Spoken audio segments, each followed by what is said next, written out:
Good evening, ladies and gentlemen, and welcome to Blather uh, 243. There you are. Uh, Keep your head about you. Now, why the title tonight? I, we were having a conversation with Thomas yesterday about the singularities of these uh,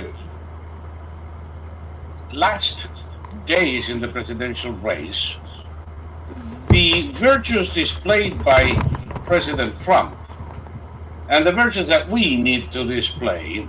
And the one that came out was keep your head about you, which of course brought to mind the poem by Rudyard Kipling, If, which my father had made into a little poster and put at the head of my bed so that I could read it every night as I went to sleep. And thus my father gave me the world of Rudyard Kipling and good advice that to this day is serving me well. Talk about being a good parent.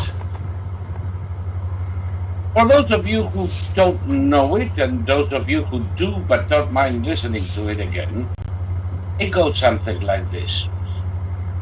If you can keep your head when all about you are losing theirs and blaming it on you, if you can trust yourself when all men doubt you, but make allowance for their doubting too, if you can wait and not be tired of waiting, or being lied about, don't deal in lies, or being hated, don't give way to hating, and yet don't look too good, nor talk too wise. If you can dream and not make dreams your master, if you can think and not make thoughts your aim, if you can meet the triumph and disaster and treat those two impostors just the same, if you can bear to hear the truth you've spoken, twisted by knaves to make a trap for fools, or watch the things you gave your life to broken, and stoop and build them up with worn-out tools. If you can make one heap of all your winnings and risk it on one turn of pitch and toss, and lose, and start again at your beginnings and never breathe a word about your loss. If you can force your heart and nerve and sinew to serve your turn long after they're gone, and so hold on when there is nothing in you except the will which says to them, hold on. If you can talk with crowds and keep your virtue, or walk with kings nor lose the common touch, if neither foes nor loving friends can hurt you, if all men count with you but none too much, if you can fill the unforgiving minute with 60 seconds worth of distance run, yours is the earth and everything that's in it. And what is more, you'll be a man, my son. I bet that many of you can find some of the characteristics of President Trump's personality described as those needed to be a man and own the world. I recognize a lot of them. I've seen him walk with kings. Sure as hell he hasn't lost his plebeian touch. And he comes across every time he opens his mouth. But the most important thing is the first line. We are surrounded by all kinds of provocations, all kinds of crazy conspiratorial schemes designed to make us jump this way or that way without giving it a thought. Don't. In the last 8 days of the campaign, and a campaign that we're going to be discussing this with Thomas, it's all but done. The only thing they can do now is try to upset you, try to provoke a reaction. Don't. Oh, but now they're going to do this. No kidding. Oh, but this is I believe that Trump tried to rape a sparrow, but the bird flew just in time. Let it be. Don't get engaged in the emotional spin cycle these people want to create. Anyway, this is Almost Bradley, the largest human repository of useless information from my home in the boondocks of Florida. No, did I say Florida? Since how long I've been there. From the boondocks of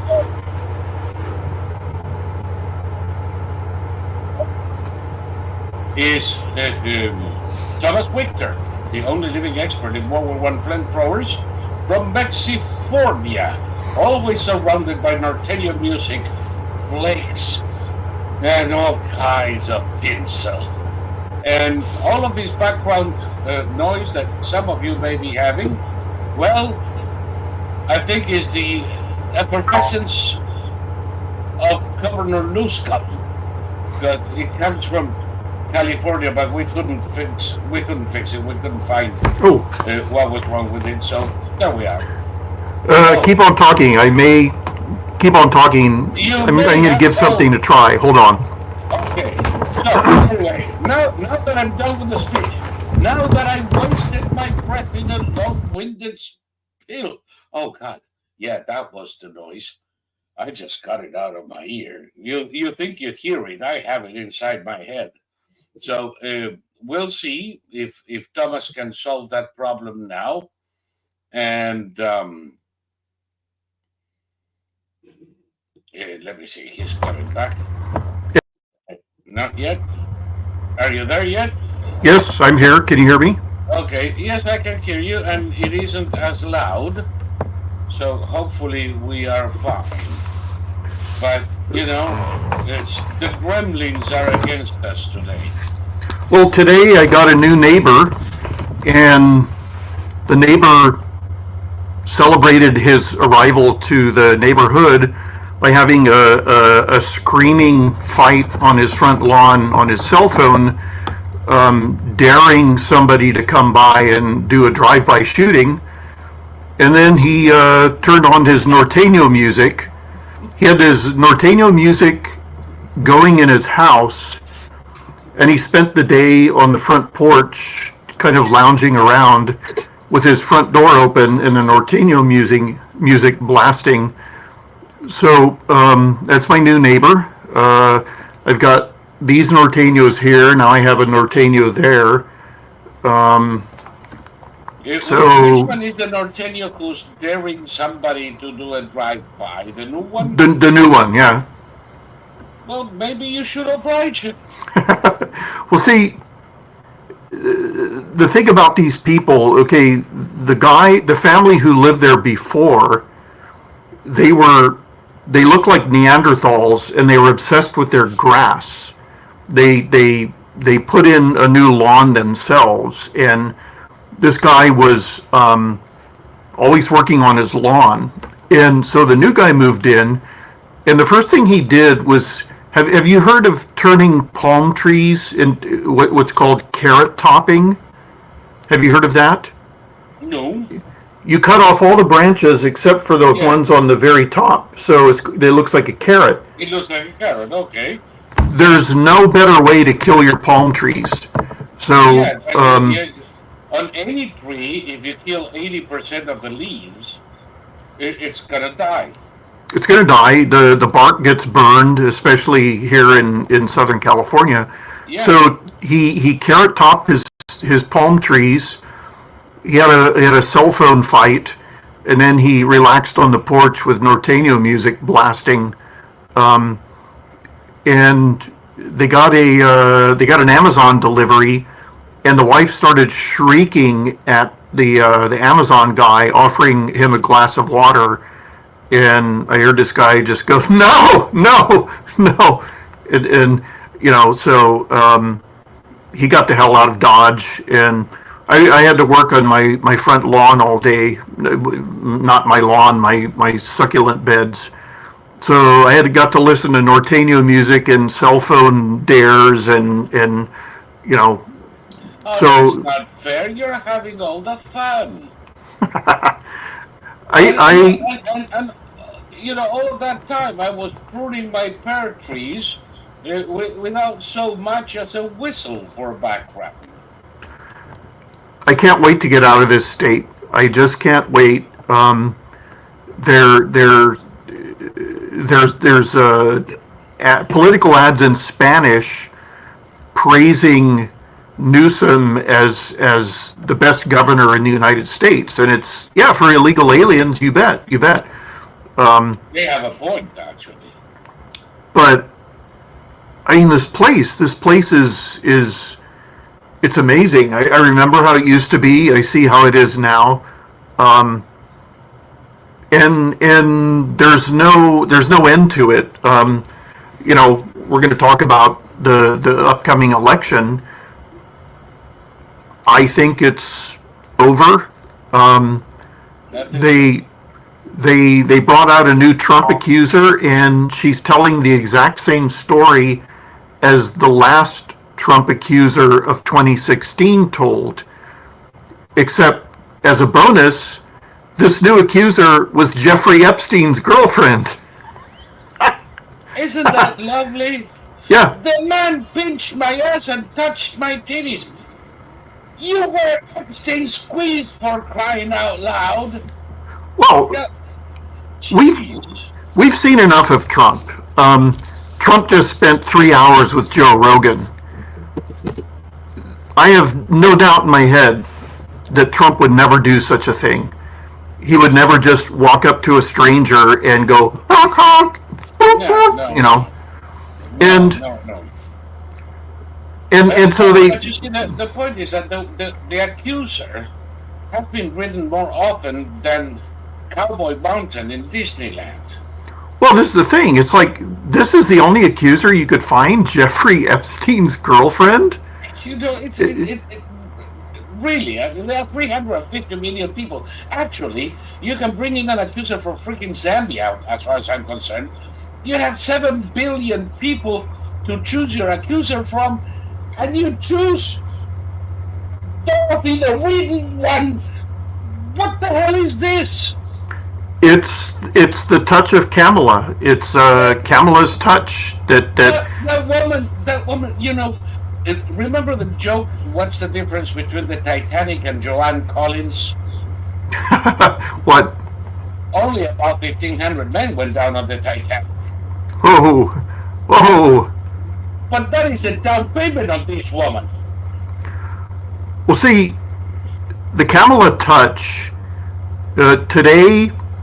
Michelle Obama wrecked her reputation by going into a long, screeching tirade against Trump supporters, and they can't seem to help themselves now. They're making every mistake in the book.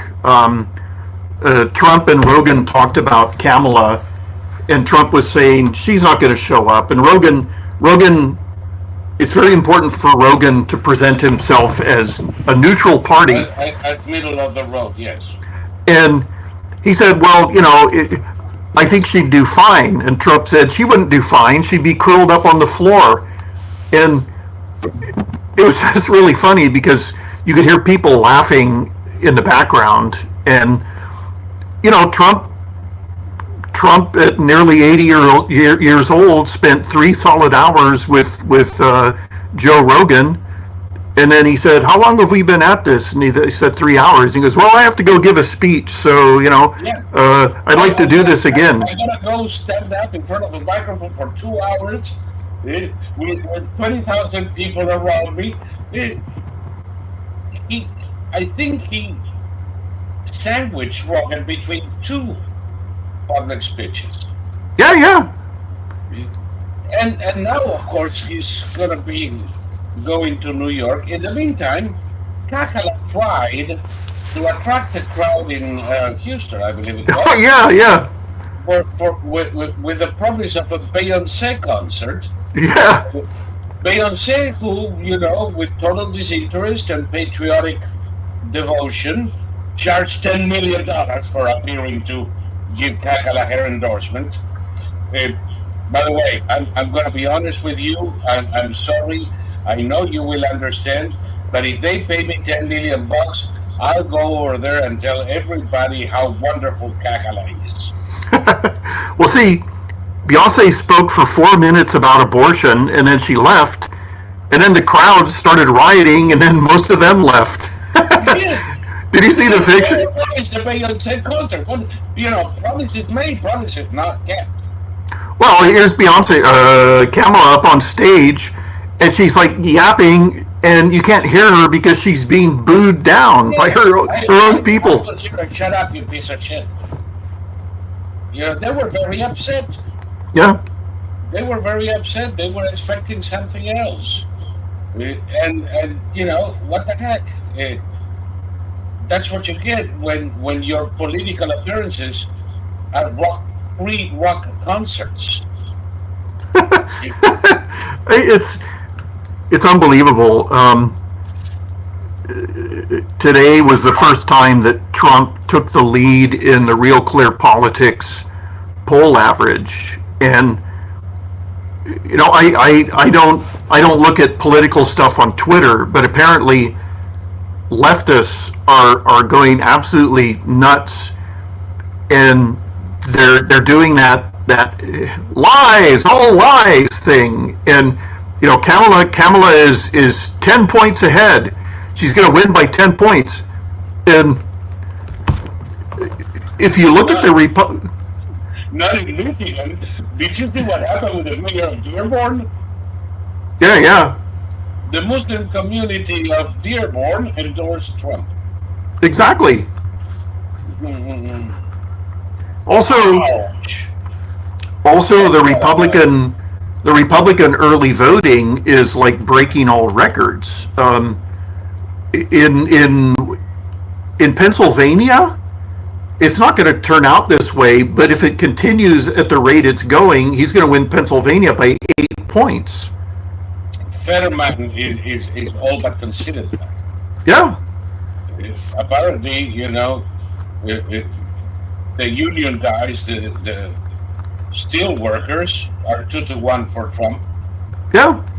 And as he would have it, a guy with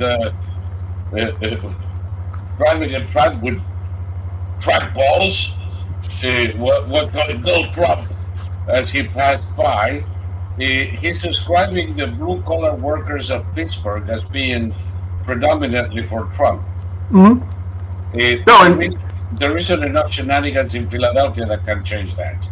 Well, he gave a very thoughtful interview to some woman who I don't know who, mm-hmm. and he said, you don't have to accept, you don't have to be happy about why people support Trump, but you do have to understand why they support Trump. And I've never heard a Democrat put it that way. The Democrats are saying there's no reason to support Trump. If you support Trump, you're a Nazi. If you support Trump and you're a woman, much less if you're a black woman, you're dumb, you're an idiot, you're a self-hating racist, all this stuff. They're saying that. And here's Fetterman saying, we as Democrats don't have to be happy that these people are supporting Trump, but we do have to understand why they support Trump. Doing. Exactly. And that is true, and that is marketing 101. If you put a product out there and people don't like it, you better understand why they don't like it.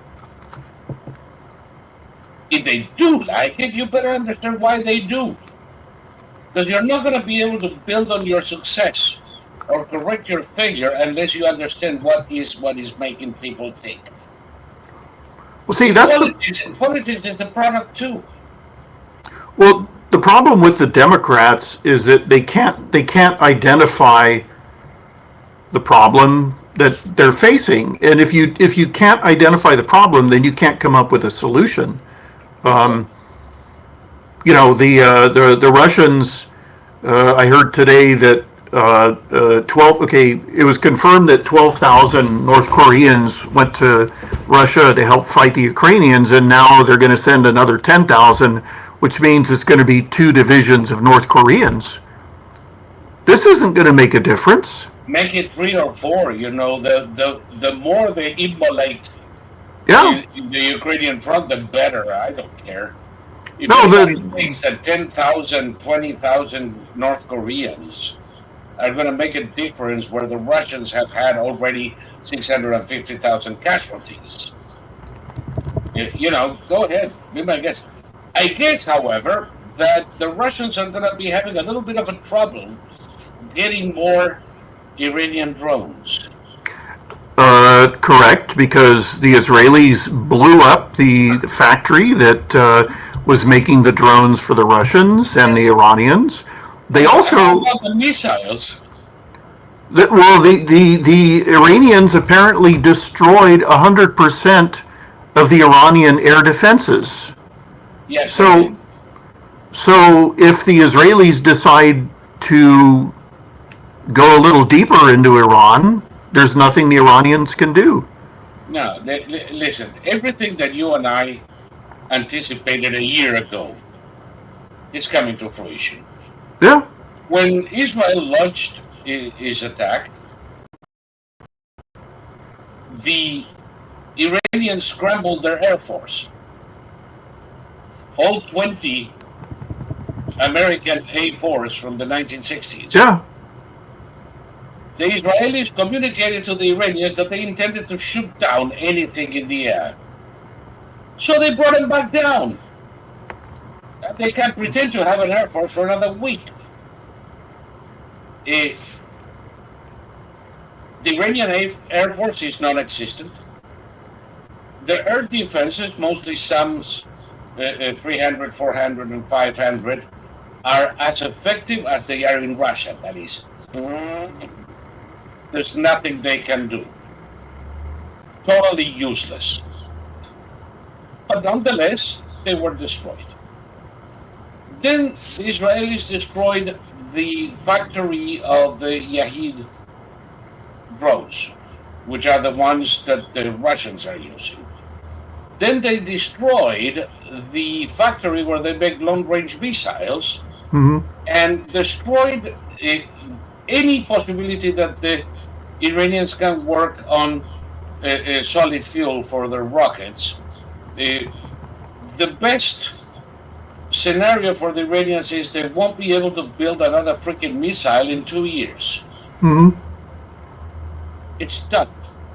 It's done. It's done. And the thing about, I mean, we have the Biden administration giving orders to the Israelis saying, don't do this, don't do that. And the most inexplicable order was don't destroy the Iranian nuclear facilities. Yeah. Now, for the life of me, I can't figure out, that the only reason why Biden would not want them to destroy the nuclear facilities is that Biden wants Iran to have nuclear weapons. Yes, now, because it would counter Israeli nuclear weapons and restore balance. Well, that's yeah, I mean that's a perfect Biden sort of thought, but you can't compare Israel and Iran in any way, shape, or form because the Iranians are expansionist imperialists, and the the Israelis are they're the least you hear all this nonsense about greater Israel. There's no greater Israel. They don't want greater Israel. You know, they talk about greater Israel. It started with Menachem Begin, Eretz Israel, which is Israel including Gaza and the West Bank, Judea and Samaria. In Israel, there is no accord about that. Not everybody wants it. The majority does not. The idea is floating about, but it is, I don't know. I suppose there are people in the U.S. who speak of Canada as the 51st state. Yeah. The, how many are there? Well- Is that really an imminent situation? I don't think so. Well, given that the Israelis have always bent over backwards to help out the Palestinians, the idea that they're going to like just march in and conquer the areas and push the Palestinians into the sea or whatever, it's never going to happen. Yeah. But what the Israelis are doing now will never be forgotten in the Middle East. And after they take care of the Iranians for good, nobody's ever going to mess with Israel again. No. Never. Can you imagine the pleasure, regardless of the diatribe, regardless of what they have to say or not have to say, can you imagine the pleasure being felt by people in the royal palace in Riyadh? Every Arab in the entire region is going, go Israel, go Israel, go Israel. Relief. Even the Shiite Arabs, like the Iraqis, for example, Yes. there's no love lost between them and the Iranians. No, about 70% of Iraqi Shia don't like Iran any more than you and I do. And that's 70% who admit to it. Yes. No, there are groups that are tied to Iran, but they're no more than 30% of the Shia. The Druze are Shia Muslims, and they're pro-Israel. Yeah. Well, people who want to draw lines along religious beliefs, good luck with that one, because there are Shia Muslims who support Israel, as well as Shia Muslims who support the mullahs. Well, what people don't understand is that this is a fight between Persian and Arab, and regardless of their religions, the mullahs are seen as the Persians of old, meaning, we're going to come stamp you flat and take everything you had and control you and enforce our own view of religion and et cetera, et cetera, et cetera. And this had happened to Arabs. I mean, Arab history is a history of living under the boots of some imperialist or another going back thousands of years. And, they're out there cheering on the Israelis. Everybody is in the Middle East. And leave it to our idiot president and his idiot vice president and their idiot administration to try and throw a monkey wrench into the works here. Don't give them any ideas, because you know they're going to try it. Somebody saying in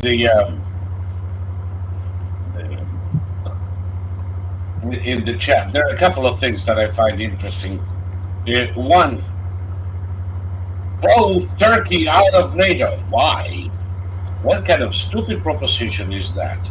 Why don't we give control of the Bosphorus to an Islamic Republic? Really?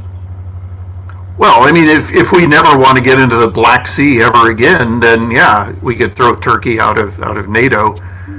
All we have to do is be patient, and Erdogan will self-immolate. He's already doing it. Sooner rather than later, it's already begun. Yeah. And pretty soon, what I would do, but just for shits and giggles, is demand an immediate ceasefire in Syrian Kurdistan. Yeah. That Turkey send humanitarian aid to the PKK, and that we all sit down in some neutral place, say Erbil, Iraqi Kurdistan, where we can discuss the two-state solution for Turkey, with a Kurdistan in the east and a Seljuk Turk region in the west. How about that? Yeah, and we all know what the Turks would say to that. Yet, surprise, that's what's being demanded of Israel by every country on the planet. The only country that supports Israel, like, across the board is, like, El Salvador, believe it or not. El Salvador and Argentina, which have done a 180, because this was inconceivable 3 years ago. Yep. It was unimaginable 3 years ago. Yeah. And yet, look at that. Shit happens in the world in ways that few can prognosticate. Well, today we gave the Taiwanese $2 billion in arms, including far more air defense systems and long-range missiles. So, and this is stuff that was already made. So it's like, it's on its way to Taiwan as we speak. And so the world is organizing itself for the second coming of Trump, because watch out, because they're going to accuse us of predicating a new Trumpian religion now. well, see, okay, Tucker Carlson said something that I'd actually seen on a T-shirt 40 years ago. In regard to Trump, he said, Dad is coming and he's pissed. Yes. Meaning, Dad's coming home from the office and all the kids who've been misbehaving. Or God is coming and he's pissed. Yeah, I've heard that too. Jesus is coming and he is pissed. And you and I don't believe that Trump is a deity any more than we believe anyone else on this planet is a deity. No. But and I don't believe that his actions are going to respond to his emotions. No, I mean, okay, you and I were talking about there are people out there who have to have everything perfect. They don't like mean tweets. They want things to be presidential. So Trump is courting them this time around, and it's working. And you and I both agreed that if it was up to you and I only, have your mean tweets. We don't care as long as you do a good job.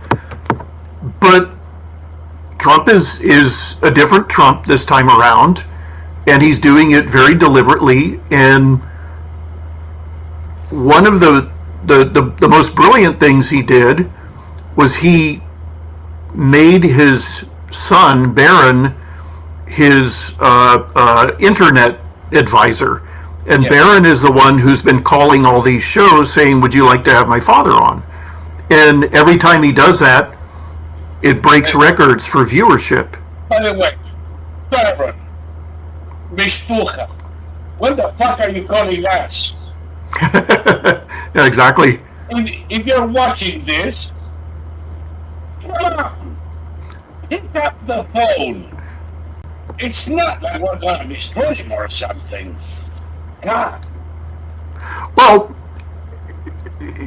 the funny thing about all this is that the Democrats thought they didn't need anything of the sort, that Kamala was just going to slide right into the Oval Office, with no problems.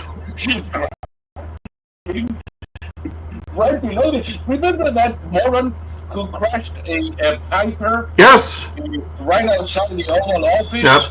While Clinton was president? Mm-hmm. That's Kamala. She's going to crash and burn just short of the White House. She is... Last week, we discussed her desperation. I've seen a couple of videos of her appearances this week. I swear to God, in one of them, she's loaded up. She did a couple of lines just before she stepped into the camera. I don't think it's. I mean, I think it's entirely possible that she is hitting the bottle, hitting the lines, hitting. I'm going to bet on this. I used, you and I frequented some of the same circles back in the 80s in LA and in New York. And rich people candy was, a must in every party. You could run out of scotch, but not powder. Yeah. I saw shitloads of people using and abusing cocaine, and you begin to realize how they move and go like this, and that's her. The jerky movements and the expressions are those of somebody who just snorted Well, within the past 10 minutes. yeah, as I recall, the effects last, what, 20 minutes, something like that. And The it's, I mean, it's crazy, especially a woman of her age, because one of the main issues with cocaine is it causes atherosclerosis. You get hardening of the arteries, and you get a blood pressure spike, you're going to have a stroke. There was some actor, I don't know how famous he was, but he was in the 1983 movie Scarface, and he just died in his sleep, and the autopsy showed he was loaded up with cocaine and about 5 other drugs, narcotics and prescription drugs. And it's like, when you get to be this age, you don't do that kind of stuff, not unless you want to like drop dead. But I mean, after November 5, she will. well, I saw more interviews. MSNBC is doggedly trying to find Kamala supporters, and they were interviewing black voters in Philadelphia, and a guy said, "I hate the way she laughs. I can't stand the way she laughs. It's this isn't a laughing matter. It's a laughing matter for her, but it's not a laughing matter for me because, I'm on the verge of having to choose between, food and gasoline for my car. And here she is laughing. And it's so bizarre because she went from the stern, strong senator to laughing vice president, and then now she's doing both at the same time. She's stern and strong and laughing. And this final series of attacks on Trump, I mean, they're just laughable. He's a fascist. Oh, okay. Since he was president. Oh, okay. Orange man Hitler. Yeah. Okay. They say he's unhinged. I saw Chunk Uyghur talking about how unhinged he is. He's a madman. And I would just challenge these people. Give me one example of one unhinged or mad policy that Trump enacted as president. Go. Tell me. No, but the Democratic economists, which, if you ask me, is a contradiction in terms. It's an oxymoron, like military intelligence or Kamala's honesty. Are now stating, Trump wants to replace income tax with tariffs.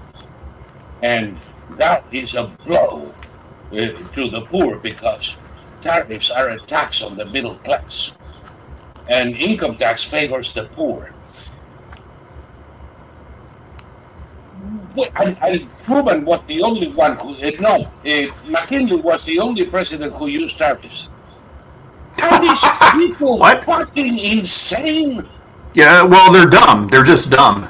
Number one, the U.S., for those who don't know, the U.S. financed its expenditures, the federal government expenditures, with tariffs throughout its freaking history until 1913, when they needed a constitutional amendment to be able to have an income tax. And the income tax was supposed to be temporary to collect additional funds necessary for the war effort.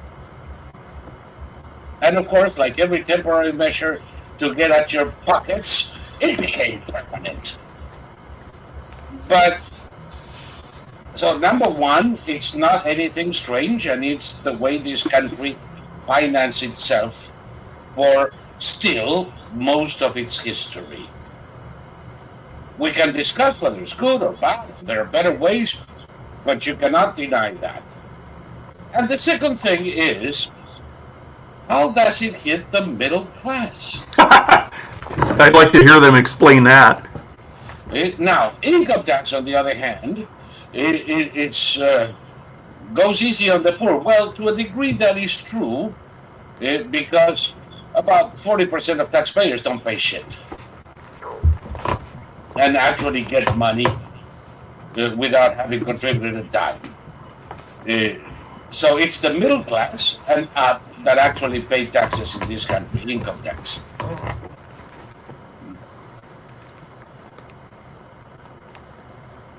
It's not better for the poor.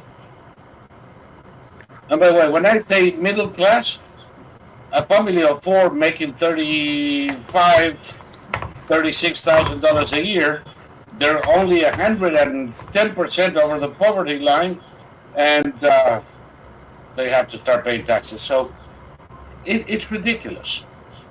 Under every possible analysis. Well, also Democrats don't give a hoot about the middle class. They hate the middle class. The middle class are their version of the kulaks, the Yes. mercantile class. The Democrats only believe in, they want a system where you have only the upper class and the lower class. The middle class are people who you can't control because they have their own property, and the Democrats, oppose private property, and Imagine living off of rent. no, Well, how can you do that? You're living off the backs of your tenants. Yes, and if I could, I would. By the way, you know who does that? People who work their asses off, year in and year out throughout their lives, and manage to buy a couple of properties that they rent to supplement their retirement income.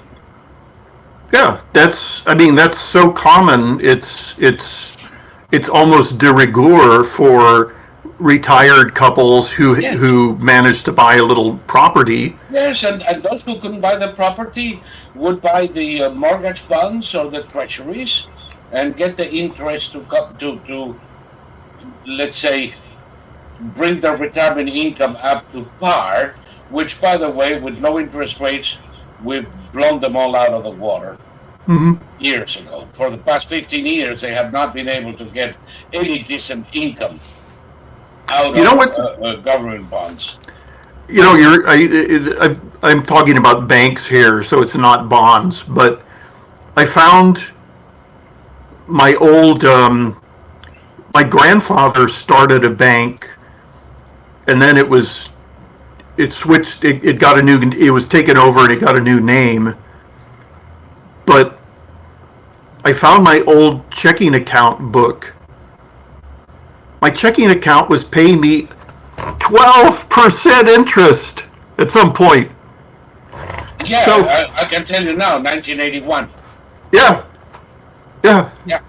I was looking at that, and I used to get 24% annual rate for 7-day CDs. 7-day CDs. And if you put more than 10 grand, you get a fucking toaster too. yeah. I got toasters, irons, blenders, all kinds of shit. It's like, instead of going to Macy's to buy household shit, I would go to the bank and renew my deposit. It's crazy. It really is. And By the way, the Democrats did that. of course. I mean, That was Carter. yeah. Carter, for God's sake, he's still alive, sort of.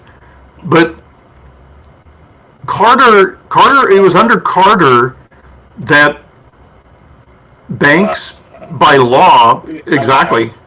Yeah. It was under Carter that banks were required to start like giving loans to people who would never be able to pay them back. Yes. You know? The Carter had a lot of help from a couple of assholes, uh, lately known as Friends of Angelo in 2007 and 8. Uh, Chris Dodd and Barney Frank. And they all came out with these theories, the redlining.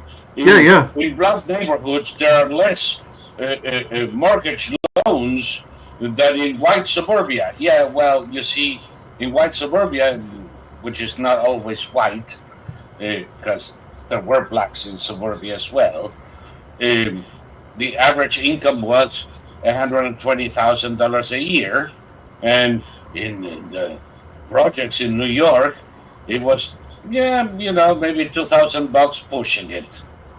Most people living out of welfare. So the fallacies created around this redlining led the government to force the bank into making loans that couldn't be repaid. And then when everything came crashing down, they blamed the banks for it. Yeah. No, I remember that. I've had to suffer. I suffered through 8 years of Obama. I had an account with T. Rowe Price and another one with I can't remember. But anyway, both of them under Obama cut in half. And there were people telling me, sell them. It's like, no, I'm not going to sell them at half price. And eventually they earned back what they had been before. And then I sold them eventually for, 25% more than they'd been. But under Obama and then under Biden, my income from my investments cut by a third, and they've stayed there. It's stayed there the entire time until probably the last month. Wall Street is. I've read multiple articles that Wall Street is convinced that Trump is going to win. So oh yes, they're definitely betting on it. They're starting to take chances again, and just look at the bond market. Mm-hmm. The bond market has always been a fairly good predictor. The bond market is going against the Fed. Mm-hmm. Think about that for a second. It used to be that before the announcement that the Fed raised rates was done, the banks were already raising rates, right? Mm-hmm. And it used to be that when the Fed raised rates, the value of old bonds with lower coupons would drop, right? Mm-hmm. Not this time. It's like the market is saying, you do whatever the fuck you want, but I think we're going over there. It's really interesting what's going on there. And it's interesting what's going on with the S&P 500. Michael says, Trump said that he would definitely release the JFK files too. He had 4 years to release JFK files if there are any to be released. What happened? And if he didn't do it then, why would he do it now? My guess is there's nothing to be released. Everything we needed to know, we know. Lee Harvey Oswald did it. Nobody's ever been able to come up with any evidence, any convincing evidence otherwise. Nor will they. Because we have all the evidence. And the notion that this is like the oldest conspiracy bullshit trick. You speak of a secret file nobody can see and nobody knows exists that needs to be released. How do you know it exists? Oh, exactly. No, How do you know what it contains? People are always looking in the wrong places. There are files that are not secret, but you have to know how to look for them. And yes. If the CIA wants to hide things, it hides them out in the open. You just have to know where to look. And Oh, it would take you years to find it. not too long ago, the CIA released its files on the CIA's attempt to get the mafia to assassinate Castro. And so these files were all posted online, and I wasn't interested in the CIA trying to hire the mafia to kill Castro because they went to the two most high-profile mafiosos in the country, guys who, one of them was profiled by Variety magazine like the week before. So it was a fool's errand to begin with. But what I was interested in was all the ancillary information that came with those files. There was some pretty goddamn amazing stuff that wasn't hidden. It was right there in plain sight, but you had to know what you were looking for. So Yep. there is no file that names the gunman on the grassy hill or whatever. It doesn't exist. Roughly known. The grassy knoll. That's right. See, that's how little I care about the conspiracy. I don't give a shit about this anymore.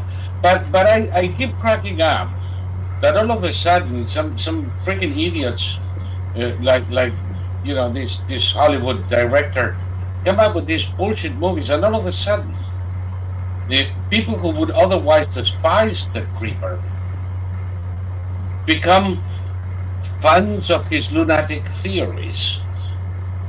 And I'm fascinated.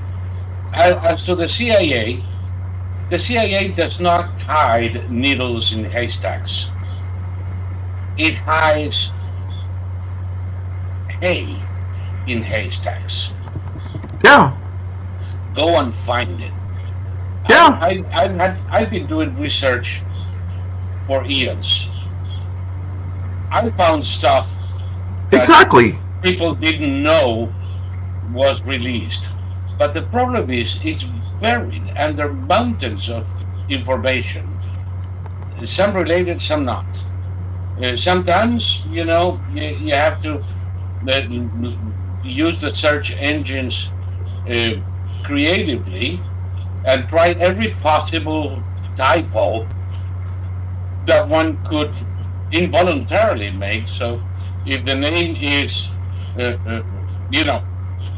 look, citizen with an S instead of a C, with a C instead of a Z, because there's always a convenient typo that makes it even more difficult to find.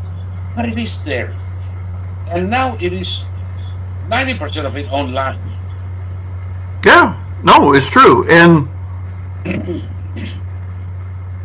what you have to do is you have to go in and you basically just have to browse, because like you said, the hay is hidden. The hay is hidden in the hay. And yeah, for hours and hours and hours and hours, you're looking for one drop of water in an Olympic pool. yeah. And again, like this bizarre notion that the CIA is some kind of godlike organization that the dark lords of the CIA. I mean, they don't exist. These guys are bureaucrats. Yeah, political appointees, paper pushers, and incompetent cretins. Exactly. In that order. Every now and then, there is somebody who can put two and two together in the analyst world, and usually they're very often put down like a fire because he makes the others look bad. That's another part of it, is you can't do your job well in these types of organizations because it makes everybody else look bad. Yeah, they'll hate you for it. Yeah. I don't know. We have Iranian spies in the Department of Defense. And Yeah. when we find out they're spying for Iran, we promote them. Well, okay, when the leak came out about the Israeli attack on Iran, the plans, you and I both said that it was likely that was a barium meal that was fed to the Americans. And it turns out that's exactly what it was. The Israelis gave bogus information to the Americans, and like a good little organ grinder's monkey, that woman posted it on Telegram, thinking that'll fix those damn Jews, and it made no difference. Oh no, it made a difference because everybody knew that information is what was released to have. Exactly. So now we knew positively, absolutely, no doubt, that Tabatabai was the leaker, or at least the leaker in this case. A woman born in Iran, her father has connections with the Revolutionary Guards. She has a major in jacking off and macrame with zero qualifying experience for the job she was in. And now they decided to put her out of there because, she may be compromised. And they put her in charge of education and training for special operations around the world. You gotta hand it to these assholes. They couldn't be worse or funnier if they trained. Well, these are all the people who were bad-mouthing the Israelis and the Ukrainians as, being incapable. And it's like, okay, we have a hell of a lot of firepower, and that firepower is what saves us, because, the people running the show, the people giving the orders, as Trump said, they're rubble, they're wreckage, and we have to, the executive branch, Trump needs to decouple the State Department from any form of military action. The State Department has to have absolutely nothing to do with. He needs to fire everybody, fumigate the building, call for shamans from Africa and the Amazon and druids from Ireland to perform ceremonies in Foggy Bottom to drive away the evil bad spirits, and then start anew. Yeah. And never ever again put troops in the hands of these idiots. Yeah. At Foggy Bottom. Never again.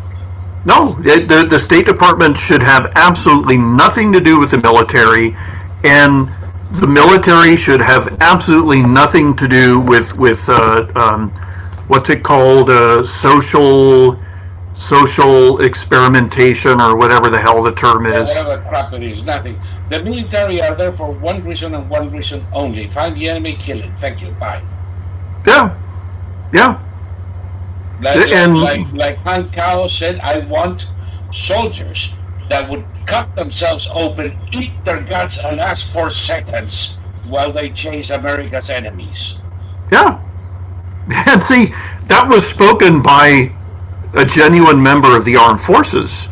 And, to someone like Tim Kaine, that sounds horrible. Yeah, but you see, while Han Kao was risking his life to defend American interests, Tim Kaine was a Jesuit missionary in Nicaragua fingering boys and making friends with the Sandinistas. Isn't it weird how it's like these guys they come from a factory. They've been stamped out. Kaboom, kaboom, kaboom. And it's like, I don't know, it's just so bizarre. And their side of the aisle, like their entire ideology is bankrupt. None of it works. It's the only time they get elected, it's when things are going so well in this country that we decide we need a little excitement. It's like a married couple who they decide, you know what, we haven't had a nice, good, knockdown, drag-out fight in a while. Let's have a big fight. Yeah. And so Americans choose... Fighting Sundays once a month. Yeah, exactly. And okay, I'm convinced that Trump is going to win, but if for whatever reason Kamala wins, I'm not going to commit suicide. I'm not going to, No. I'm just going to hang a whole thing of garlic around my neck just in case. This I'm taking for the when I said what they needed to do with the bad spirits in Foggy Bottom. Somebody says, "How about a holy water drinking fountain with garlic around it?" Exactly. Yeah. I'm telling you, if Kamala wins, which I believe is nothing is impossible in this world, but extremely unlikely. I swear to God, I'm going to surround my house with garlic with, and I'm going to stay there, and I'm going to fight tooth and nail for 4 years until we have another chance to unseat this bastard. And, Well, and for people who say, what are you going to, people ask me, what are you going to do? Are you going to stay in the country? Well, of course, there is nowhere to go. What am I expected to do? Go to fucking Zambia?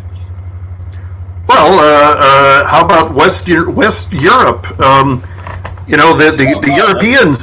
Europeans aren't done destroying their quality of life. They're just getting started.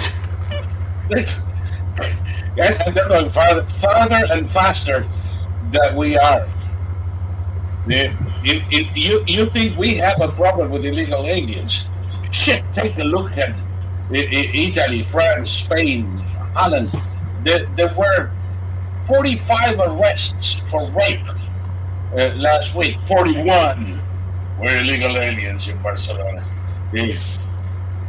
Illegal aliens in Barcelona are 10% of the population and 80% of the jail population. You have a pretty good idea how things are going.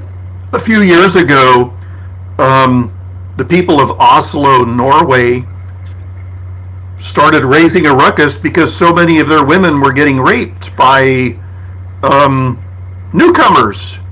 And the chief of police in Oslo told women to stop dressing so sexy.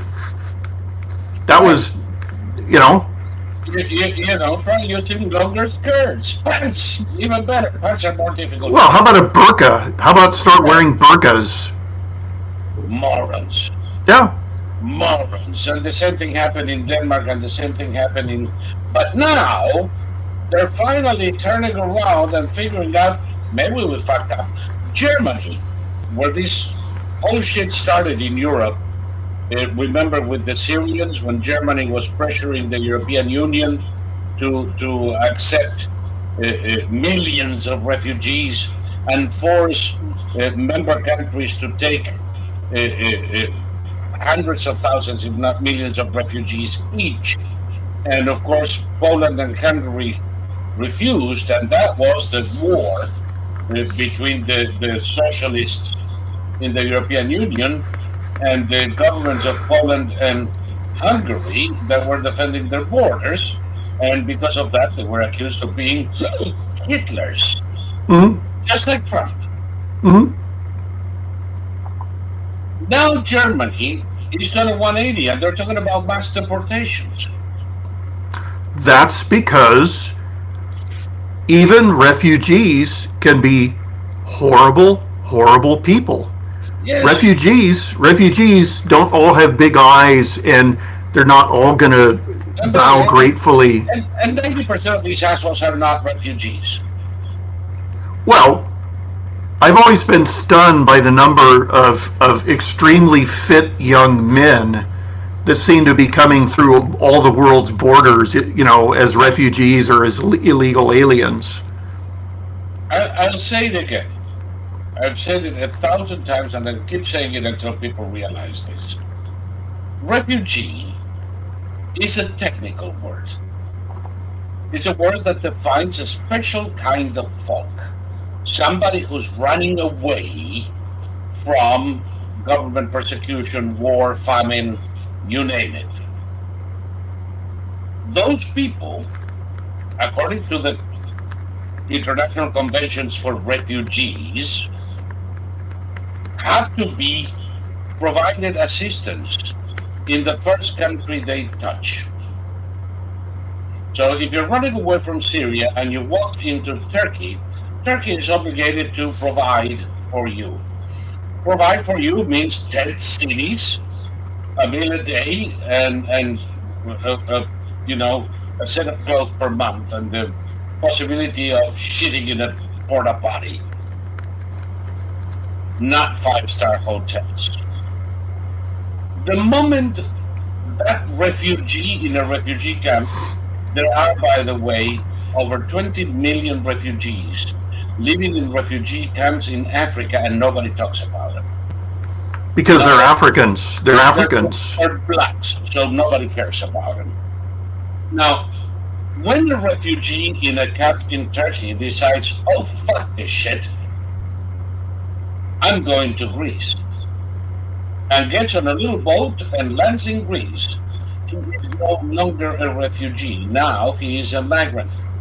He is an economic migrant.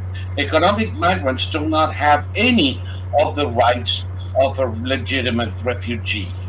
And the Greeks are more than entitled to grab him by the ass and push him right back into the refugee camp in Turkey, where they are expected to stay until situation in the country changes and they can go back home. That's what refugee means. All of these people who come here for job opportunities, for advancement opportunities, for an education, they may be wonderful people, but they're not fucking refugees. And they didn't do it legally, so you know. And they don't have right for asylum, because there are again specific conditions that must be met for asylum to be granted.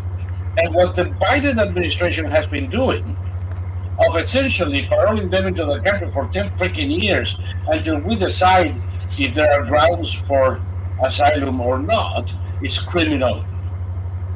It's a willful violation of federal law by those who are sworn to execute it.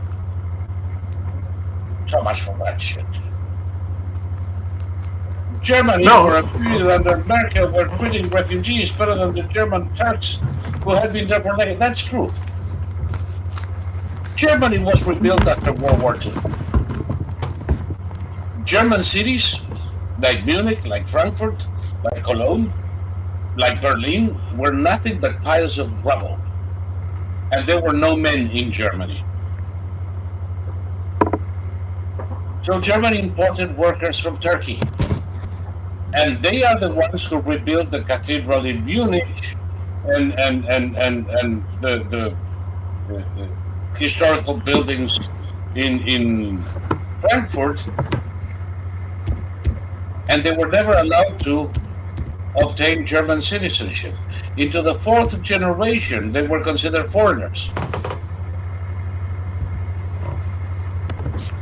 And then, you know, some Al-Qaeda on the run arrives in Germany and he's given all the benefits that were denied the Turks that rebuilt Germany. He's absolutely correct. Yeah, the Germans are a funny people. They kept starting regional, if not world wars, and when they were finally forced to stop, they fell into a depression, an 80-year depression, where they couldn't even be roused to defend themselves, but they could still do things to people like the Turks.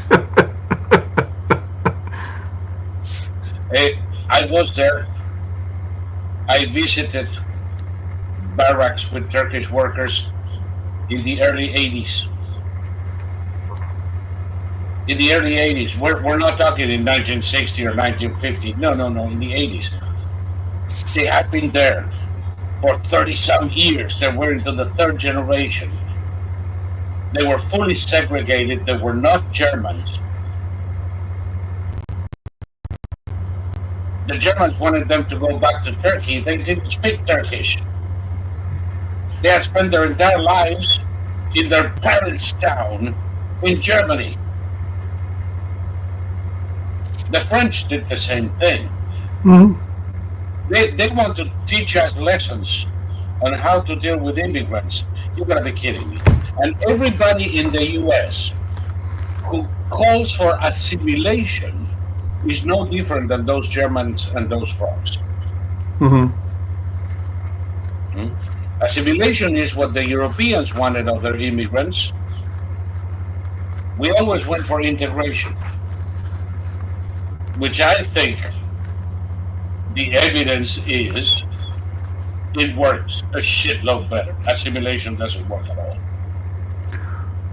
Well, I mean, you can't assimilate if you're told every day that you're not a real German. I mean, right when I left Norway in '81, and the Norwegians had just imported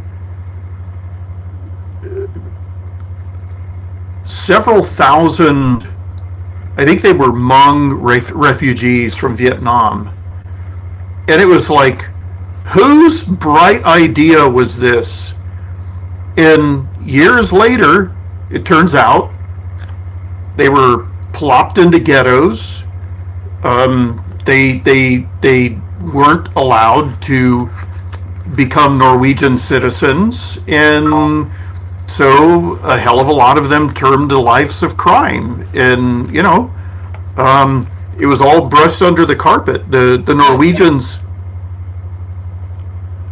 I know people I know friends of mine who were taken in as refugees in Switzerland, Sweden, Norway, escaping the Nazi regime in Argentina. And all of them resettled back in Argentina in the 90s because they were sick and tired of being perennial second-class citizens. And think about it. I mentioned this before. A former boat person from Vietnam invented the thermobaric missile that went from the drawing board to the battlefield in exactly 1 month. It was only mentioned in passing. When she goes to work every day, they don't say, "How are you, boat person?" My ear, nose, and throat specialist who treats my GERD, he's a former boat person, and we've spoken about it. But he's always been the one to. He has 12 siblings, so I said something along the lines of, how the hell do you have a Thanksgiving get together? And he said, well, we do it in shifts. This year it's going to be this sibling and that sibling and their children, but we ended up talking about it, and they left Vietnam with the clothes on their backs, and now he's the most prominent ear, nose, and throat specialist on the West Coast. And well, hopefully my next senator is just like him. Exactly. And I can see the political value in saying the first XYZ, but these are Americans. Hung Kao is an American. My doctor is an American. Absolutely. And all these Europeans who hate us and call us racist and all that, we don't have, what are they called in France? Bagnalou? Le Banuil. These are the mostly North African conclaves, neighborhoods, like Saint-Denis-sur-Seine or others, where not even the police go in. Those are like self non-government, not governing neighborhoods of people who, until very recently, could not even apply for citizenship, even though they were 5 generations born in there. Mm-hmm. The only ones who got the citizenship were the Algerians, because that was one of the things that what's his name? Oh God, the idiot general that we made into a great man, and then De Gaulle. De Gaulle. Yeah, that's the one. De Gaulle granted citizenship to all Algerians as a last attempt to try and escape decolonization. Mm, It wasn't a colony; they were French. right. Uh, but then, it didn't work, and the war ended with the independence of Algiers. But all the Algerians were already French citizens. Mm, Beautiful. Moroccans weren't so lucky. no. Libyans weren't so lucky. So those people, uh, recently, when I say recently, I mean 10 years ago, they Hmm. passed a law that allowed for them to obtain citizenship. And most of them now don't want to because they already have their own culture, their own thing. It's like, you made us what we are. Movie Time here says that the Van are no different than the projects in New York, Chicago. Yes, they are terribly different. They don't have any. We have our cops go to the projects. Yes, and French cops. our projects are made of American citizens for the most part, who happen to be poor. The Van is not just a question of poverty; it's a question of identity, Mm, and that makes it intractable. But anyway, it's a very complex issue. That would be a whole new program talking about the Banuils, talking about the treatment of the foreign workers in Switzerland. Until mm, very recently, they were forced to live in barracks. They had what's they had to be home by 10 p.m. mm. or they slept on the streets. And if they slept on the streets, they could be deported. I mean, the treatment that Europeans have given immigrants in the past 80 years has been dismal. We certainly don't need any lessons from them. Well, we also haven't started 2 world wars, so um, we got sucked into both of them. But um, I don't know. It's this is why unless you're with somebody you know and like, you shouldn't discuss politics, geopolitics, culture, all those things.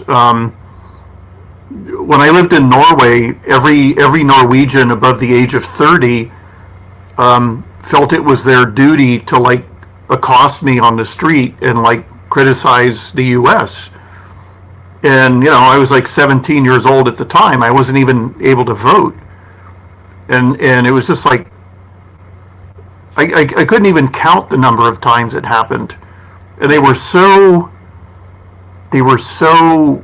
angry, and it's look at you, you're living in your socialist heaven that's funded entirely by petroleum.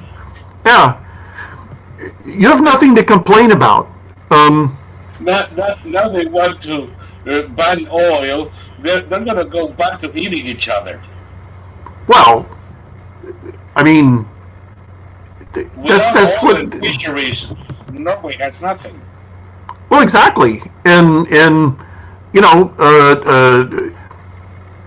Norway is not a member of the EU because if they were a member of the EU, they would have to adopt the prices that the EU has, which would mean that the Norwegian government couldn't subsidize the prices of things the way they're doing now using their oil money.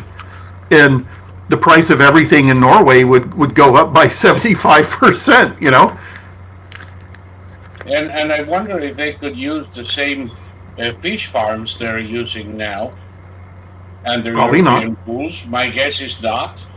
Yep. So, I am saying the boundaries are virtually isolated countries within a country. Yeah, that's what I said. Yeah. And there is something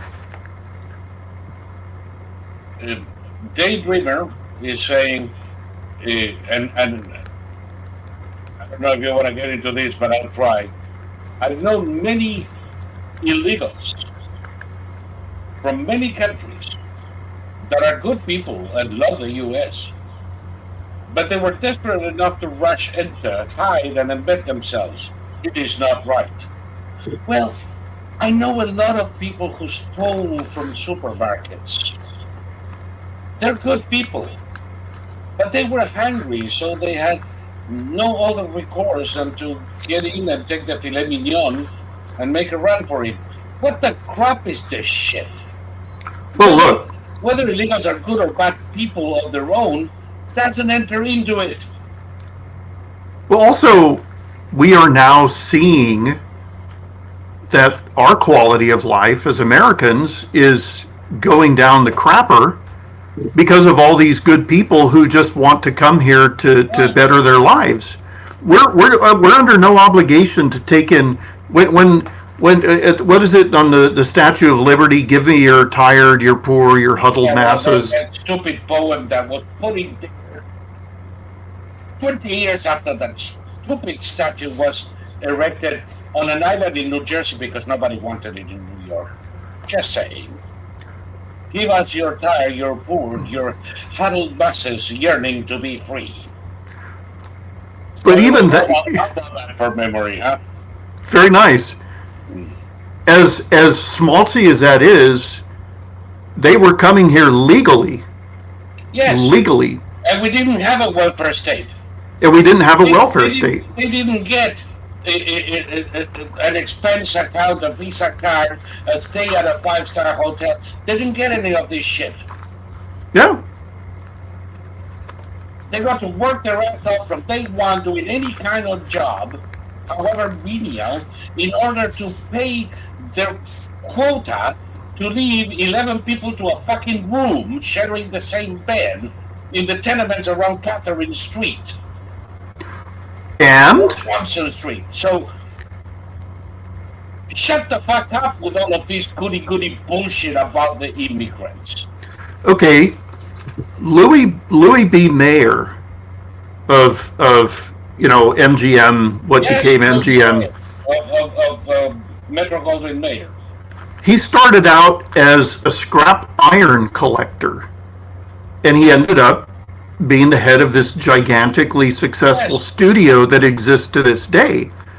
How many of the people coming across the border today are Louis B. Mayers? Well, I'm sure a bunch of them probably are. I'm sure there are people in there of great capacity, but that's not the point.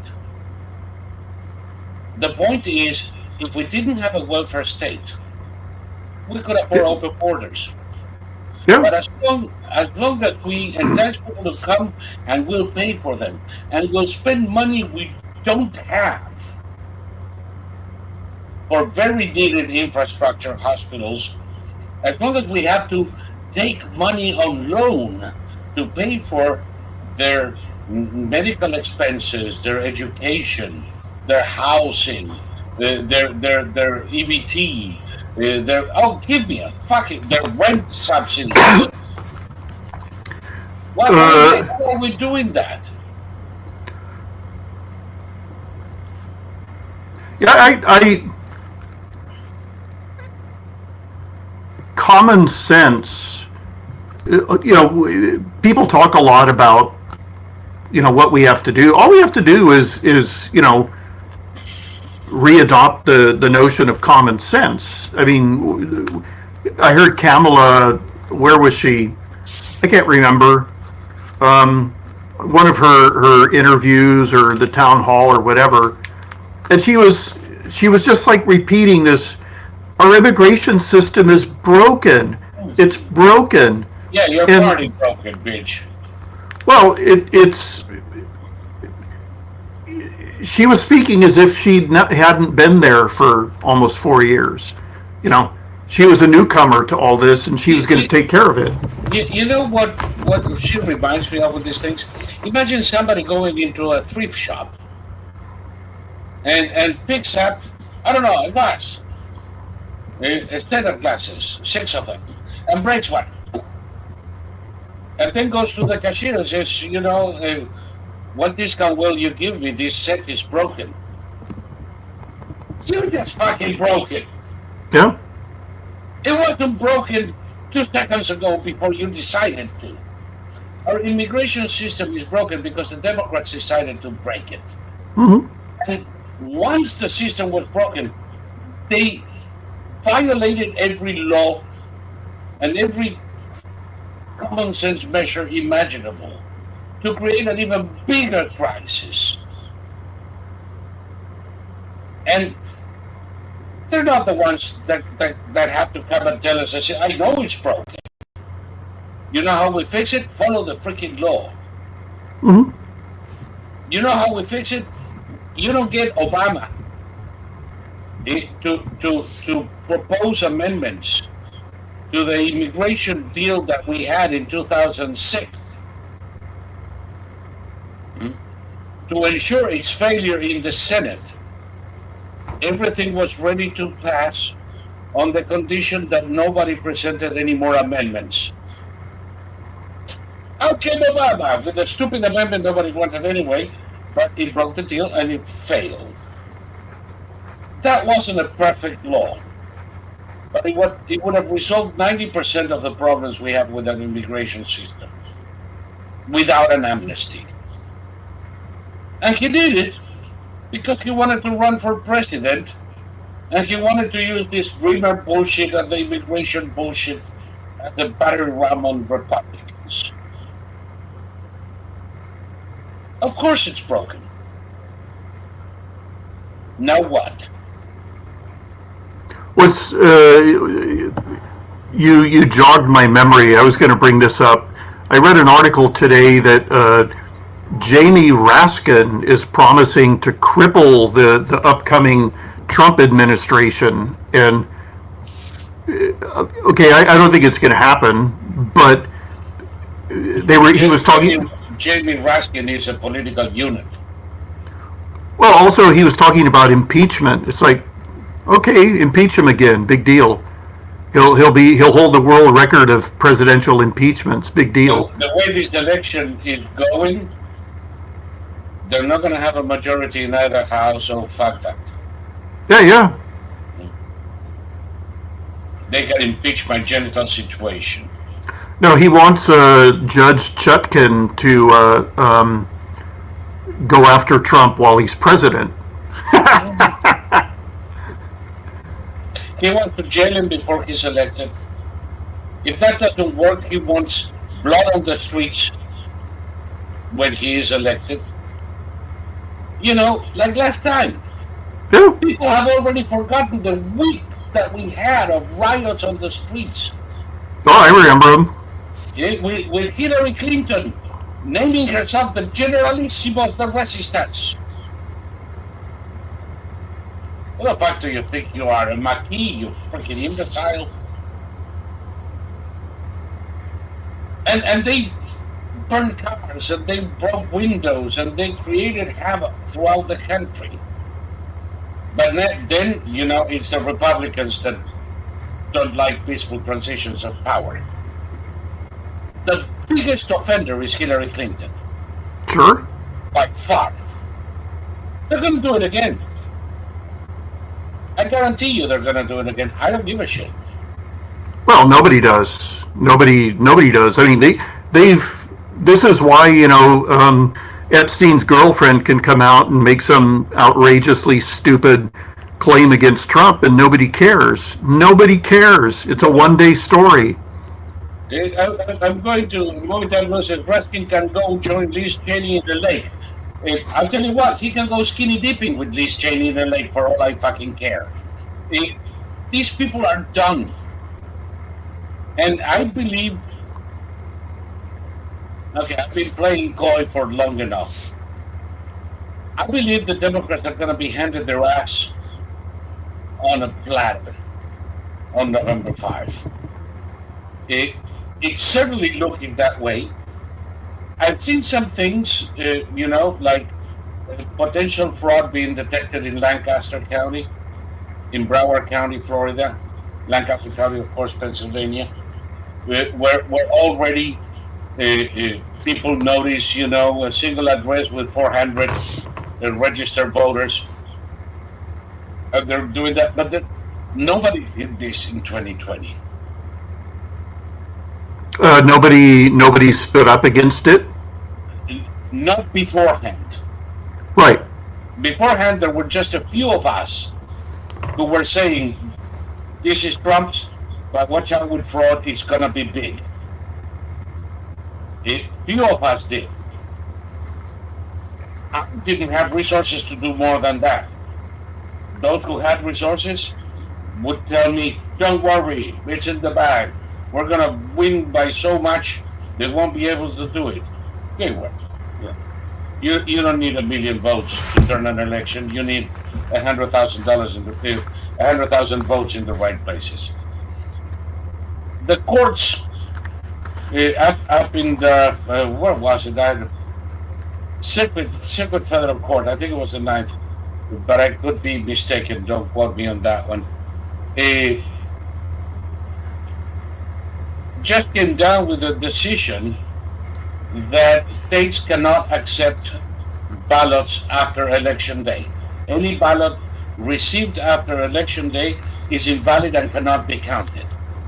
I don't know if you remember, but in 2020, ballots received up to 10 days after election day were counted.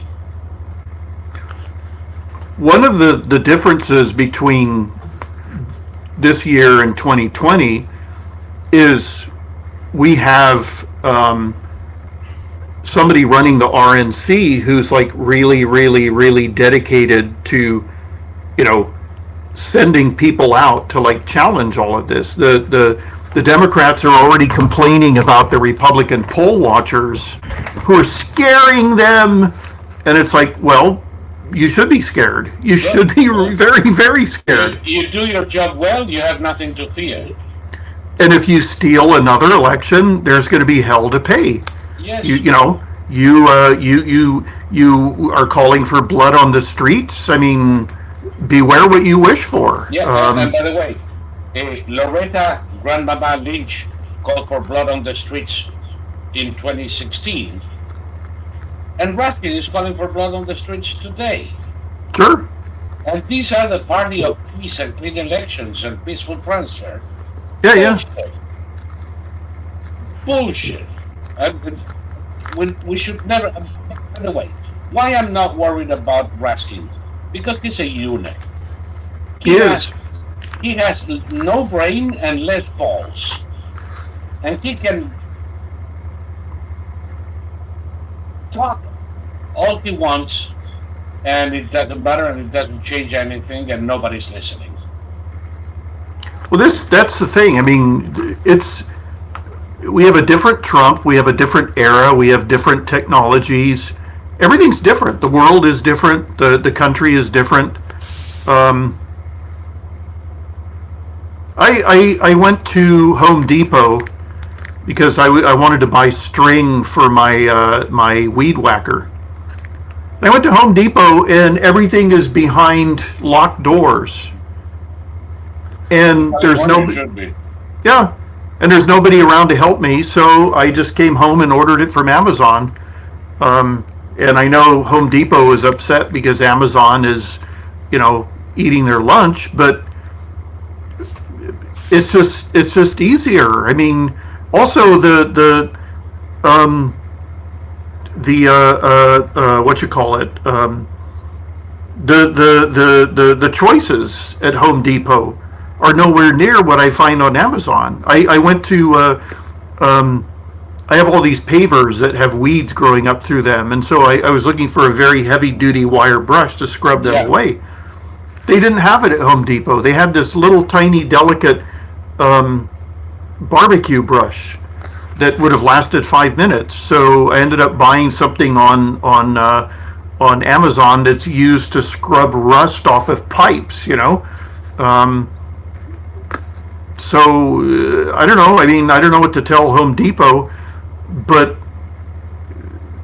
again, leave California 2 words. Exactly, yeah. I mean, the Californians voted to decriminalize crime with Proposition 47, and this time around they're voting to repeal Proposition 47. Yeah. I mean, this is how stupid Californians are. Well, that's how stupid the system of government by constitutional amendments, by plurality every 2 years is. I mean, it's like an assembly of anarchist students in the 70s propounding a permanent state of assembly with everybody voting on everything as it comes up, which has always ended up on their destruction. Well, they call them ballot initiatives here, and as long as I've been a voter in California, I've always voted no on every ballot initiative without even reading it, because this is government by mob. This is government by, it's the tyranny of the mob. Yeah, it's direct democracy, and I want my elected representatives to do their frigging job. And if they don't want to do something because they're afraid of the consequences to their own careers, they put it in a ballot. They say, "Oh, They send people out to collect signatures, and everybody goes, "Oh, this." Okay, we talked about this millions of times. Basically, California made child prostitution legal because the cops can no longer arrest the child prostitute, which was the only way to save the child from the pimp. Exactly. Those and they said the idea of putting a child in jail is and it never happened. No, how dare you put a child in there when the child can be safely guarded by her pimp? By her pimp, yeah. But they voted for it, they legalized it, and then they went, no! And this always happens. The voters vote for something stupid, they get it in the neck, and then they get really upset. And then sometimes they vote to repeal what they just voted for. But I mean, by the time they repeal this, they're going to have the two psychopaths who killed their parents back on the street. Yeah. Okay.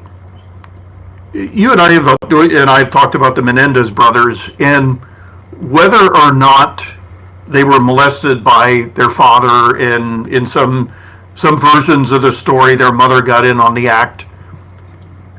They played a game according, and they have to be, once they entered the game, once they picked up the shotguns and killed their parents, certain rules applied, and they lost. They took a gamble and they lost. So whether or not they were molested by their parents isn't really applicable. The jury said it doesn't matter. Let me add to this, because the jury was right on this one. There was a case in New York of a shopkeeper. Somebody enters his store, tries to rob him at gunpoint. He pulls up a weapon. When he pulls up a weapon, the robber runs back to the street. The store owner gives chase and shoots him at the street corner. That's illegal. And oh my God, he was sentenced for this unlawful killing of the robber. The moment he left the store to pursue the robber, he became the aggressor. That's just how it is. Period. In this case, I don't care if these two were molested by a herd of elephants. They were not being molested when they went into a room with a shotgun and shot their parents in the back while they were watching TV. They could have taken a cab and go to somebody's house. They could have taken a cab and go to the nearest police station and spill their guts. But they didn't want to talk about it. Apparently there was a letter to a relative stating that they were being abused, which, if anything, proves that yes, they can talk about it. They could have taken a number of measures, but they decided to go into a room with a loaded shotgun, shoot their parents in the back,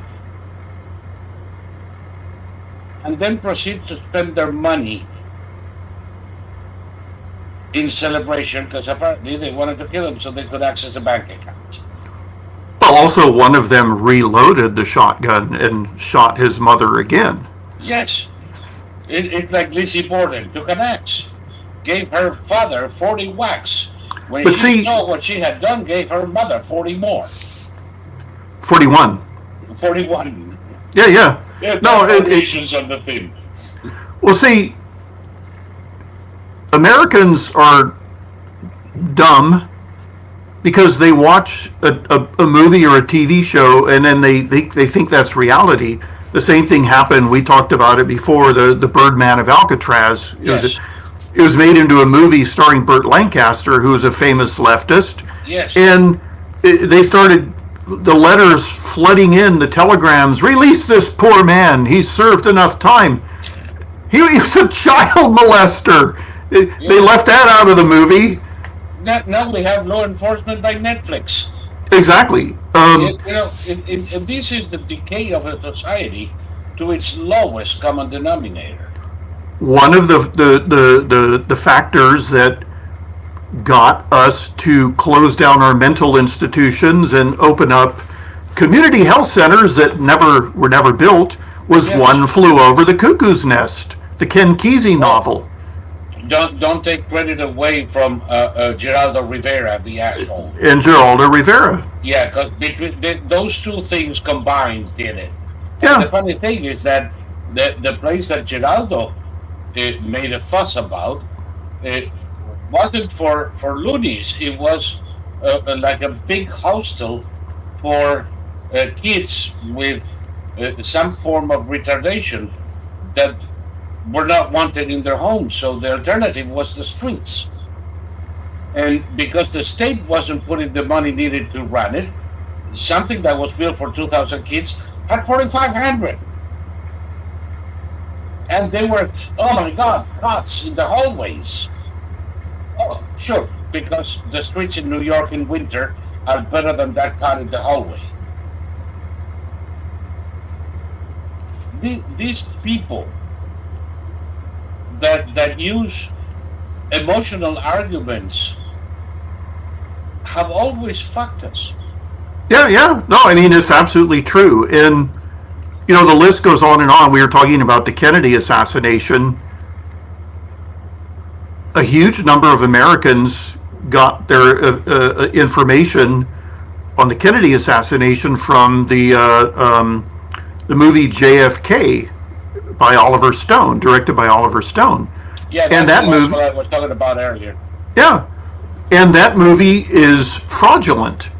One of the claims made in the movie was that Lee Harvey Oswald was a terrible shot. He was not. He was a trained U.S. Marine He wasn't a marksman. He was one step below a marksman. Yeah. But his Frankly, that shot wasn't that difficult. Exactly. That's another thing. That particular shot from that window down into that open-topped car was not a difficult shot with to the make. guy driving away from you in a straight line, he had all the time in the fucking world to shoot 5-6 times if he needed to, Yep. until there wasn't a head left in there. Yeah. No, and when people get their information from movies and they see actors. Okay, I watched the Menendez series, the recent Netflix one, and there were segments of that could not possibly have been known by anybody because it was conversations between the dead mother and the dead father. How do we know what those two said to each other? They didn't keep diaries. They didn't videotape anything. Mm-hmm. It was a drama. It was based on the Menendez case, but it was a drama. And but you have Gascon. You have a what? You have Gascon, your favorite uh, asshole. Uh, and he's doing a political stunt in the middle of a campaign. Yeah. It's still, These two psychopaths. well, it's not going to help him. He's like 30 points behind. California or Los Angelinos finally got their heads on straight. Did you see those signs in California? Every item in this store is priced at $950. Yeah. But you get a discount at the register. Yep. That's an interesting concept. I love it. Yep. Because now they don't have the argument not to prosecute. Yeah. I think it's beautiful. Yeah. Kelly says here, and I mention it because I had a similar experience. She says, I had a stalker years ago, was given a gun and told that if I shoot them at my door, to drag the body inside. Guy would just stand at my door at night after following me home after work. Pre-stacking laws in Florida. Well, in 1996, I had the sheriff friend of mine give me pointers for self-defense at home, and he said, as long as you're inside your home, just use your weapon and protect your family. And if the son of a bitch falls in the porch, grab him by the ankles, pull him inside, and give me a call. Okay? Because that's the difference between inside or outside the home. Well, in California, that used to be the case, but when I had this homeless woman living in my backyard, I called 911, and they started asking me questions. And the questions were, does this person have a weapon? I don't know. Well, is this person threatening you with this weapon?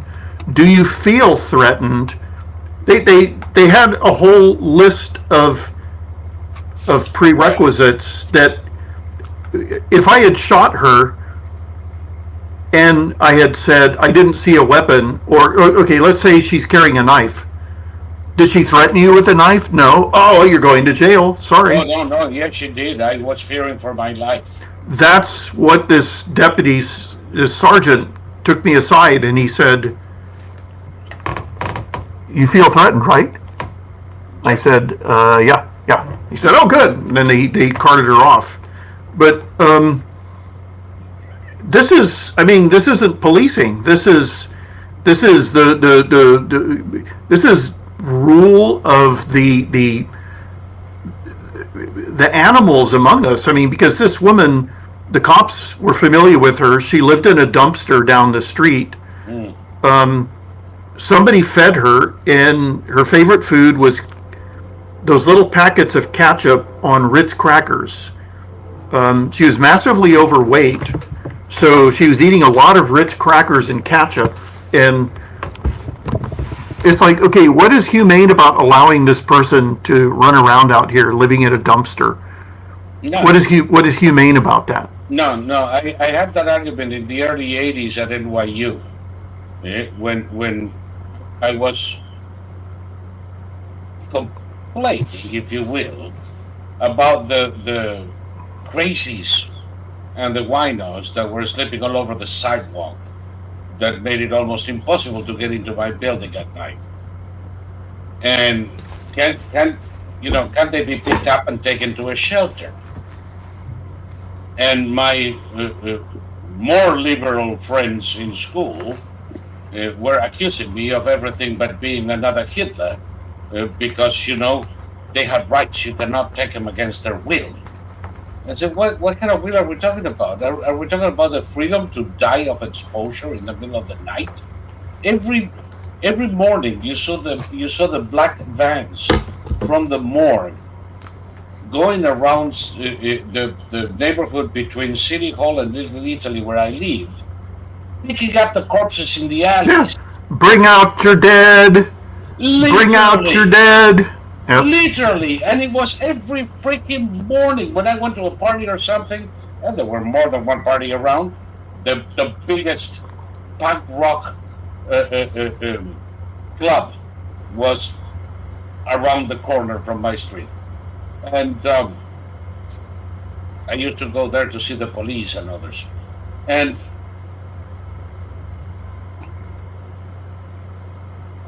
every morning, they picked up the dead from the streets. And you're telling me that I'm supposed to look at that and be okay with it because he died of his own choice. The very definition of mental illness is that they don't have corpus mentis. They cannot make that choice freely. Well, we used to believe in that. And then mental illness became a lifestyle. Okay, going back to movies. There's been a whole series of movies about the right of the mentally ill to be mentally ill. And Richard Gere made one where he was he had a bipolar disorder, and when he was on his manic high, he was the greatest guy in the world. He loved life, and he talked his psychiatrist into seeing the truth of that you know he had every right to enjoy the highs of his manic state. And people watch movies like that and they say, you know, they've got a point there. And it's like, no, they don't. Ask anybody who's got the bipolar disorder how much fun it is. Oh, Ask anyone. It's wonderful. It's wonderful.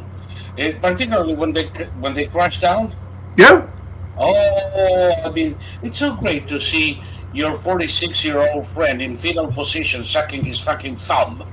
Yeah. And he hasn't taken a bath. He hasn't taken a bath in 2 months, and yeah. No, and see,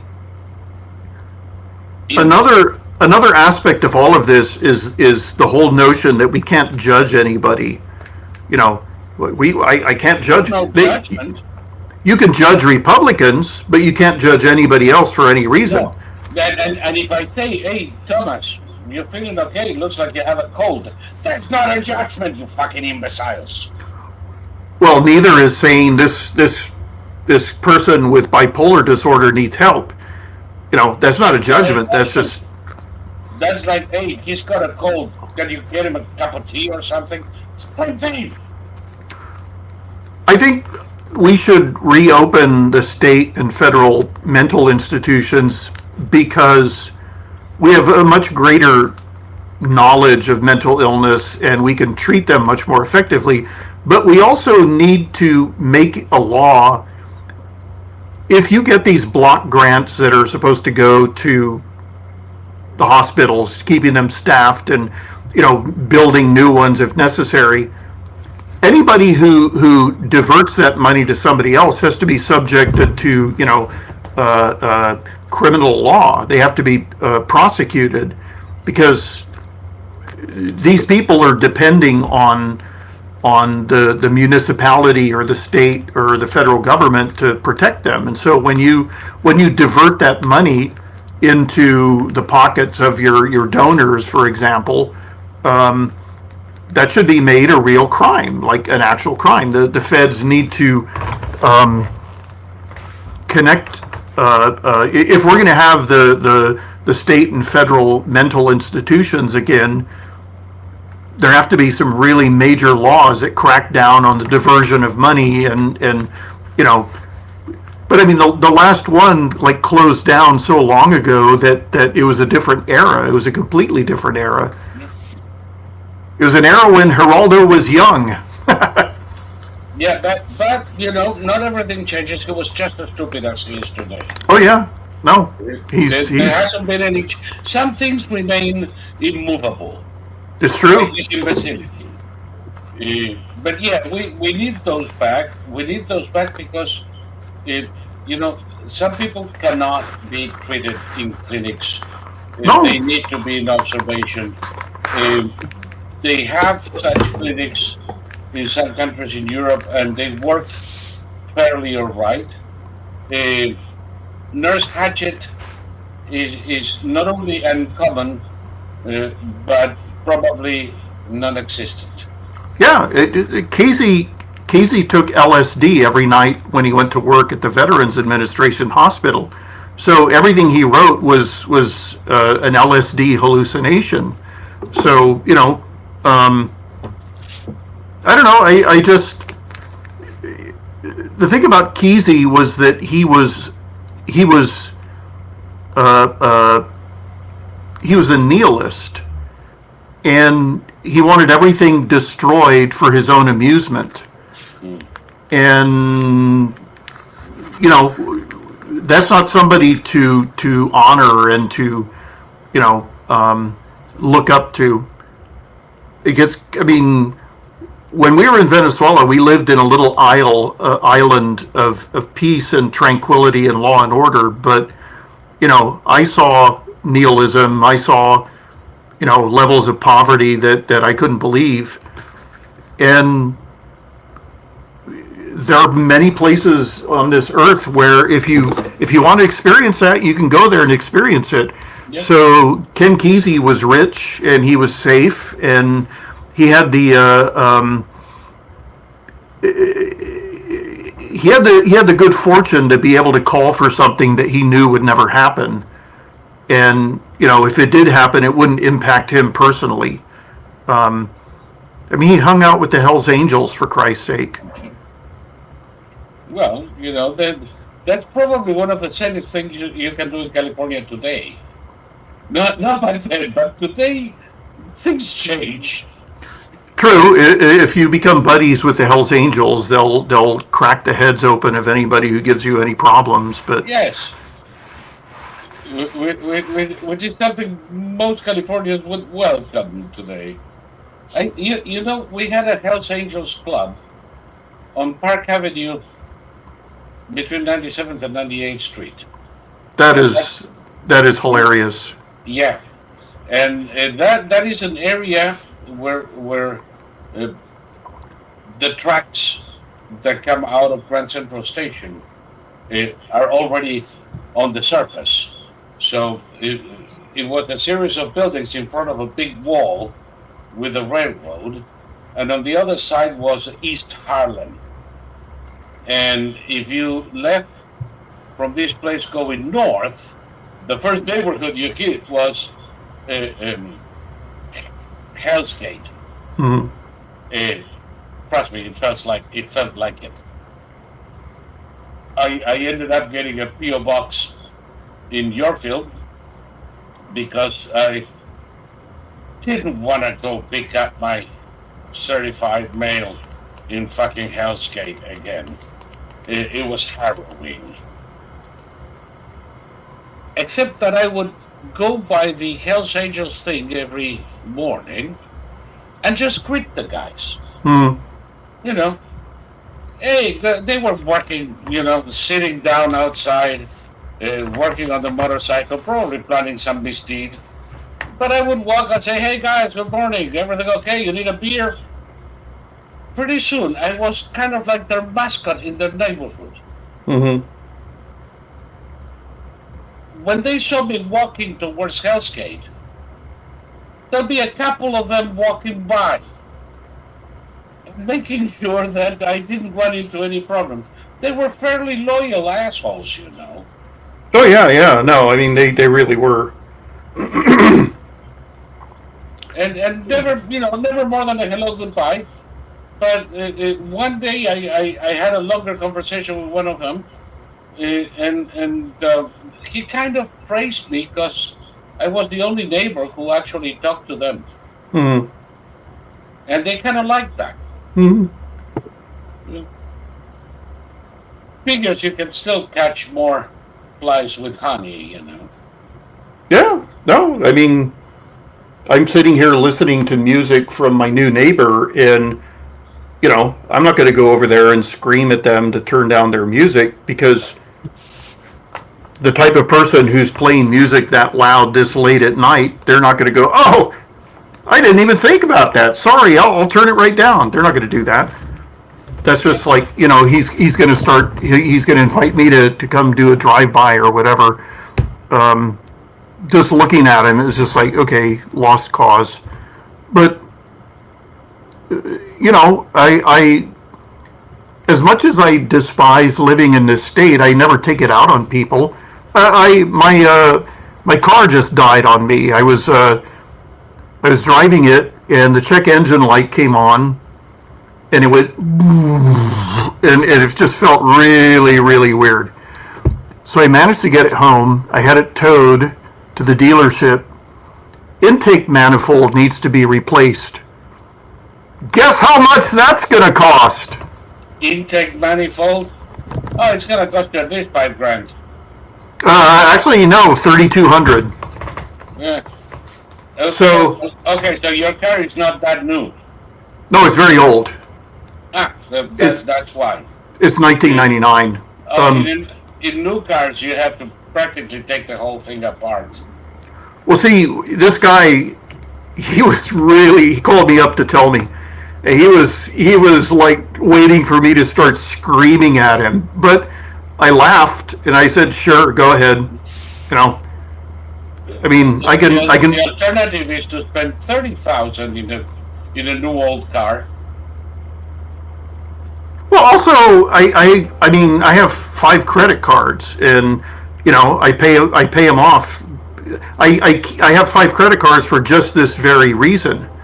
You know, I can put it on a credit card and pay it off over the next however many months.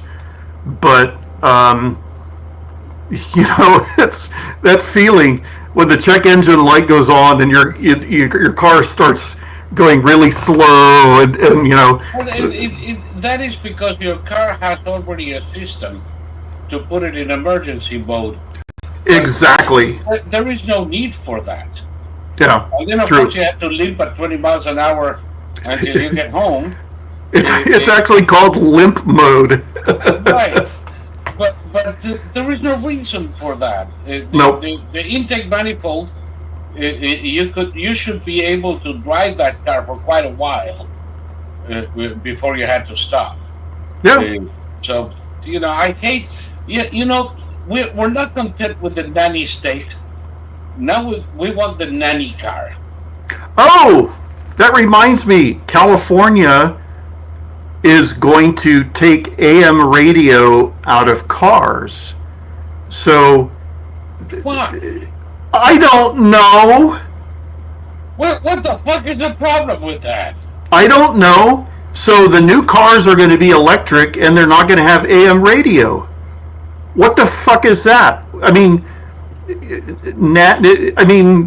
I've never heard of anything this deranged. You can always come to my neighborhood and drive your gas-powered automobile while listening to Cuban AM radio. You know, this is amazing. If you're driving in Southside Virginia and you go with your dial to 530, 540, you can listen to Cuban radio. Yeah. This far, which is sometimes I do because it's better than a comedic show. They have like the minute news, tick tock, 1 hour, 17 minutes, tick tock. The Grand Kahuna just took a shit, tick tock, 1 hour. 18 minutes. Tick tock, tick tock. The great kahuna just jacked off and took another shit. Tick tock, tick tock. 1 hour, 19 minutes. And you say, how can those people?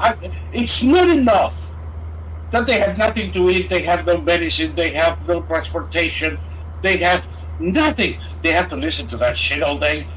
Oh, so you're saying this is from the island of Cuba? Yes! Oh my God. Yes, they have nothing, but they have a transmitter that you can hear in fucking Virginia. It's insane. I read years ago some guy went to Cuba as a tourist, and he bought a Coca-Cola at a stand, and they poured the Coca-Cola into a plastic bag and put a straw in it, and then kept the bottle. You know, because they're... there is no Coca-Cola in Cuba. Oh, okay. Do they have like a local cola? They have their own version of cola. So Yeah. that's probably, but because Coca-Cola is gringa, and if you go to some hotels, they will have them, and they are bottled in Mexico. Yeah. The Mexicans make this cute little miniature bottle. I guess a regular bottle it holds like 12 ounces or whatever. The Mexicans have a dwarf Coca-Cola bottle made of glass, and you can buy that here for people who miss the Coca-Cola bottles from back home. Yeah. No, and they have but anyway, they do it from Mexico because, of course, there is no trade with the U.S. Michael says, and I think he's onto something here, that the reason California doesn't want AM radio is because conservative talk shows are generally what you'll find on AM radio. So I think he has a point, actually. Yeah, there's a good dozen that are on the radio, on AM radio. Years ago, there was the first leftist talk radio network, and it was horrible. And oh God, it lasted very short. America something. Yeah, exactly. Yeah, I remember that in 2004, 2005.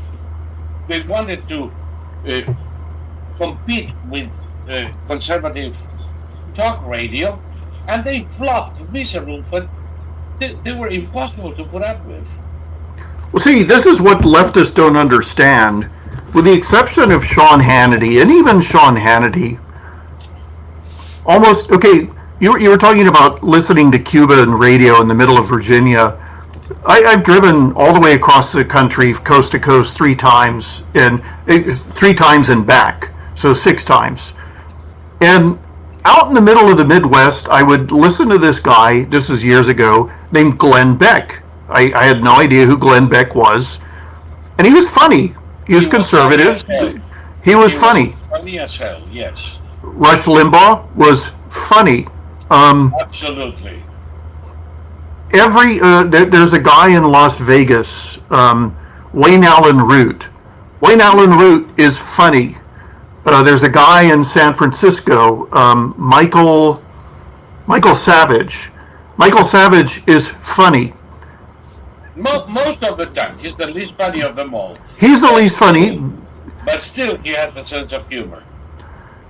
What these conservatives all do is they have a sense of campiness.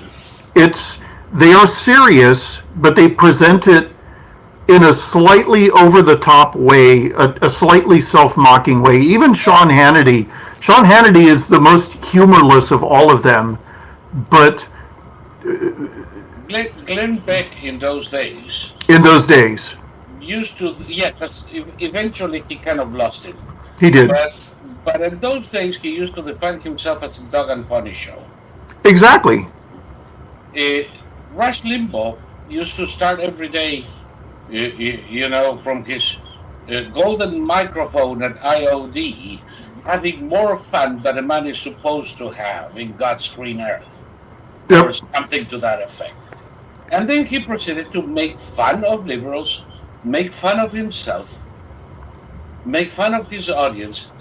I used to crack up driving to work and listening to his second hour, which is the one that got me in the Florida market while I was driving to work. And I used to crack up. Yeah. It was funny as hell. He had a sense of humor second to none.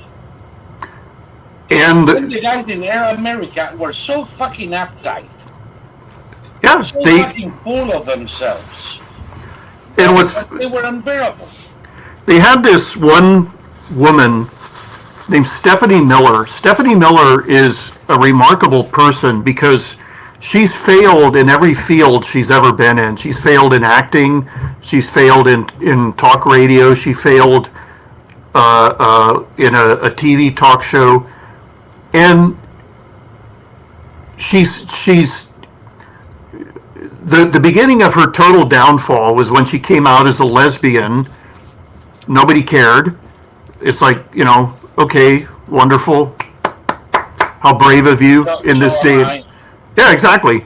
So, but okay, do you remember years ago there was a Taco Bell commercial with a little chihuahua that would go, ay, ay, ay? Do you remember that? Ay, ay, ay, a little chihuahua, Taco Bell? Yes. The guy who did that voice was an Argentinian American named Carlos Mizrahi. And Carlos Mizrahi was once on Stephanie Miller's show with another voiceover guy. Carlos Mizrahi would do, what was the name of the woman who Bill Clinton had his affair with, Monica Lewinsky. And then remember there was another... Jessica Flowers, I mean, there's a lot of them. But sure. You mean the one that played the one whole flute in the Right. office? Right, and then there was another woman involved in that case. This Paula Jones. No. In that particular case, The friend from hell. She was the one who outed her and exactly, yeah. So Carlos Mizrahi would do this whole sketch where he would do all the voices, and when he did that woman, he'd be going sex, sex, sex, sex. And he would do it at one point. Monica started getting large, so she was like running through the house, and they were playing like a bass drum with every step, bum bum bum. And then she like fell through the floors, and she was commenting on all the apartments she was going through. This was Carlos Mizrahi, and he was on with another voiceover guy who was just as funny and improvisational as he was. And Stephanie Miller, every time she would say something, everything would just kind of go. She was just not funny, and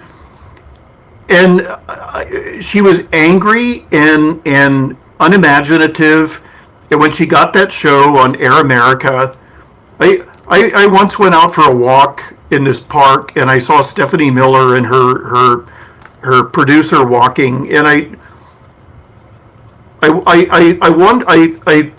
thought about greeting them, and then like she looked so miserable, and her little thighs, she's wearing skin tight jeans, and her little thighs were like this big, and as she walked, there was a space like this wide between her legs, like most people they're. She's always ready for Halloween. Yeah, I mean, she would look like a little skeleton, so I didn't say anything. But that station, it was full of maniacs who they were so angry and so just raging all the time, and no sense of humor. They were all heavy, and the network croaked because no one was listening to it. Yeah. They said it didn't last long, did it? They said in New York City, blank air, static, white noise got a higher rating than Air America. That's real. I can't believe it. I listened to it twice. Yep. For about 15 minutes the first time, because I wanted to see, a little bit more. And the same day I tried at different times, different shows, and they were all the same shit. Yeah. And the second time it was more like 5 minutes, because it's still the same shit, and never again. But Michael Brown just gave us a tip for pellagra research, and I remember that I had a banner that it said that hitting the support button cures hemorrhoids and pellagra, which I hope not many of our followers are in desperate need of. But guys, if you need an O-ring to sit, maybe making a donation will grant you relief. Wildest claims have been made.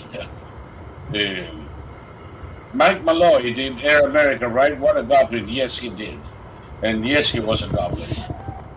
So anyway, they try to reproduce, and the thing that they missed in Air America and every other attempt to imitate talk radio. The thing they miss is a sense of humor. I don't know a single Democrat who ever realized how funny these guys were. They No. always, that moron from Minnesota, Al Franken. Al Franken. Al Franken, wrote a stupid book in the 90s About Rush Limbaugh. about Rush Limbaugh, and he actually that's the first time that I actually was curious about Rush Limbaugh, and uh, calling the audience the Dinos and all that jazz, and he make us scathing criticism of Rush Limbaugh and all that jazz. Well, he included drawings of him. Yes, but he never realized that Limbaugh was humorful. Yeah. He never realized the joke. He was supposed to be a comedian, and he didn't get it. Well, have you ever seen any of his, like when he was on Saturday Night Live, did you ever see any of his bits, Al Franken?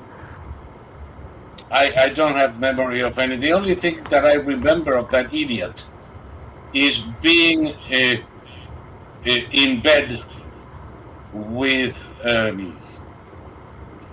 what's her name? Huffington. Oh, yeah. God, politics makes strange bedfellows. And he would be the liberal, and Huffington would be the uber conservative. Huffington? Imagine that. Yeah.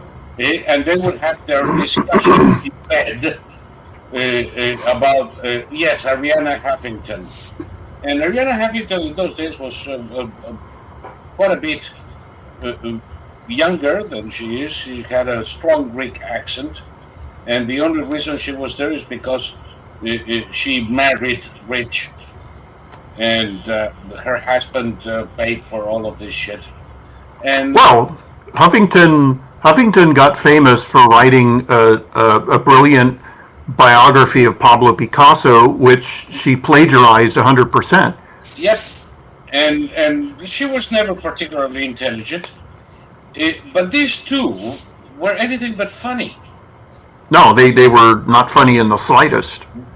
I'm talking maybe 93. For the 94 elections, they were on every night with a Strange Bedfellows thing. That's the only thing I remember of him. Well, he did these routines where he and some other guy, he had a partner. They were a twosome, and it was just they were just kind of talking, and Al Franken would just talk like this, and that was supposed to be funny. I mean, you were waiting for the humor, and it was one of those things where it's like if you don't get it, the problem is you, and it's like, well, there's nothing to get. I do get it. I just don't want it. It's not for me. I mean, okay, I watch a lot of Korean movies and TV series, and some of them are really goddamn funny, just in the facial expressions and the emphasis they put on words and things. And Al Franken was never funny that way. I go through most of these series are 16 parts. So it's like 16 hours. So I watch them, and then I go back and I watch my favorite parts, and I laugh. I'm sitting here all by myself in my house laughing. Al Franken never made me laugh like that. Stephanie Miller never made me laugh like that. Glenn Beck, before he lost it, he had a TV show. Do you remember there was this poor idiot? He went from the radio show to the TV show. I remember when it started. Right. And he had a monologue at the beginning of every show, and it was hilarious. Well, do you remember there was this poor Californian sheep herder who became a member of Al Qaeda, and he went off somewhere in the Middle East. His name was Adam something or other.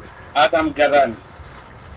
Yeah, and You see, he, I may not remember Ariana for Huffington, but I know these assholes. Adam Gadan. and he would put out these videos where he'd be saying, "Oh, Americans," he was in English, and Glenn Beck used to mimic this guy, and it was the funniest thing you'd ever heard in your life because he added just a tiny, tiny little lisp in the way he was doing it, and I missed that Glenn Beck. exactly, yeah, Then he turned into a loony.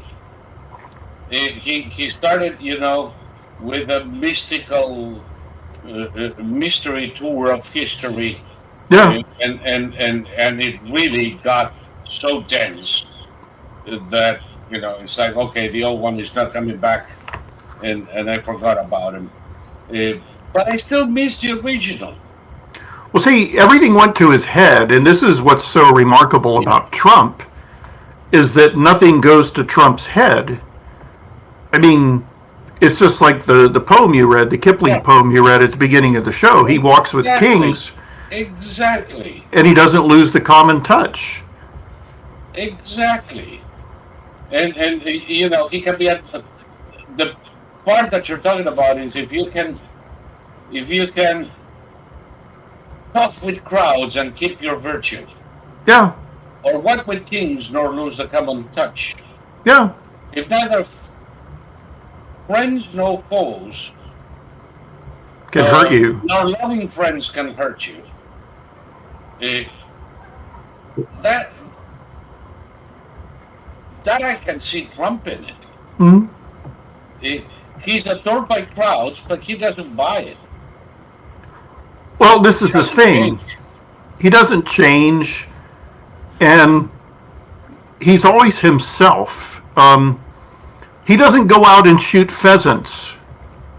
Aren't you sick of seeing politicians wearing their orange vests going out to shoot pheasants? I mean, John Kerry, Tim Walz. I mean, Tim Walz tried to load a tampon into the gun. I mean, that guy never shot this gun in his entire fucking life.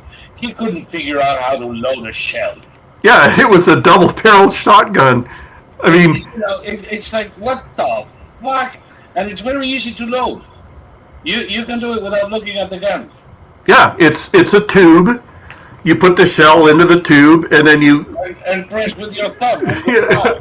I mean, it's not even. And the other one, you press the lever, it cracks out. Yeah. You take the two out, you put the two in, pluck, and go. Yeah. Or the other one, it's designed to be held with the left hand. You go. Yep. But when we wanted to show up in front of the girls, we would grab it and go. And Yeah, exactly. Yeah. But that's when you're trying to show off. There is no need to do that. None of this is rocket science. When you see a guy struggling to load the gun, you know he hasn't done this shit. And I'm not saying he doesn't know his way around guns. He was, believe it or not, in the National Guard. So he must have trained with guns at one point. But it's obvious he hasn't dealt with one in years. Yeah. No, I have a Remington 870 12-gauge shotgun, and I've never fired a shotgun. I had never fired a shotgun. I brought it home, and I have dummy rounds. They're just plastic dummy rounds with nothing in them. So I taught myself how to load this thing, and I read the manual, and the manual said that a lot of people will unload them by racking the round out, but there's a danger of firing. So you have to, you put the thing upside down on your lap, and you stick your finger in, and you press this little lever, and each round will come out one at a time. And so I taught myself how to do that, and I know my way around a Remington 870 12-gauge shotgun now.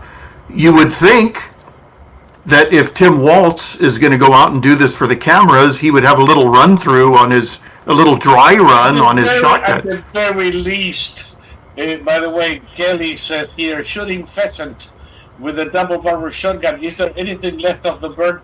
Let me tell you, I remember one day I went hunting with my uncle Roberto, and he gave me a double barrel shotgun. I was maybe 12 years old.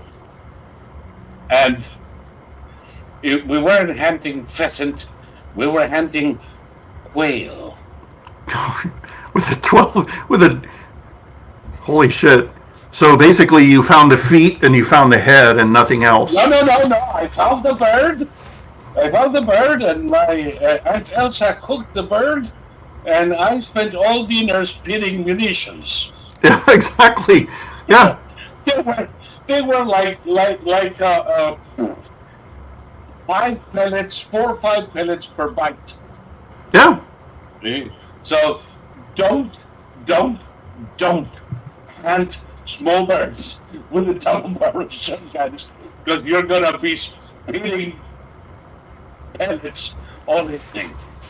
Yeah, my neighbors in Texas invited us over for a duck meal, and that was the first time I'd ever eaten anything that had munitions in it. I was like, I bit down on something and I felt it, and it was like, oh, what kind of bone is that? It's round. And you need to be very careful, because you can crack a tooth very well. Exactly. After that first bite where I bit into the thing, I was like taking it apart on my plate and putting all the little pellets off to the side. Yeah. And you bite with your front teeth, very small Yep. bites, trying to figure out if there is something in there. It's worse than eating a spiny fish. I've never eaten a spiny fish. Oh, yeah. You mean like a salmon or something that has all the little tiny bones in it? Salmon wouldn't be a problem, because you can take all the bones easy. But there are other fish. Have you ever eaten piranha? No, I've never have. You see, I have. In the Paraná River, we used to fish them. You have to be very careful. I had a friend who lost the tip of his pinky trying to unhook a piranha. The piranha was obviously not dead. And those things are so full of bones. Mm-hmm. It's a wonder you get any meat at all. And of course, the Indians and the poor people along the river eat them all the time, because they're so easy to catch. But you have to work for your meat, man. Mm-hmm. You have to eat a shitload of piranhas.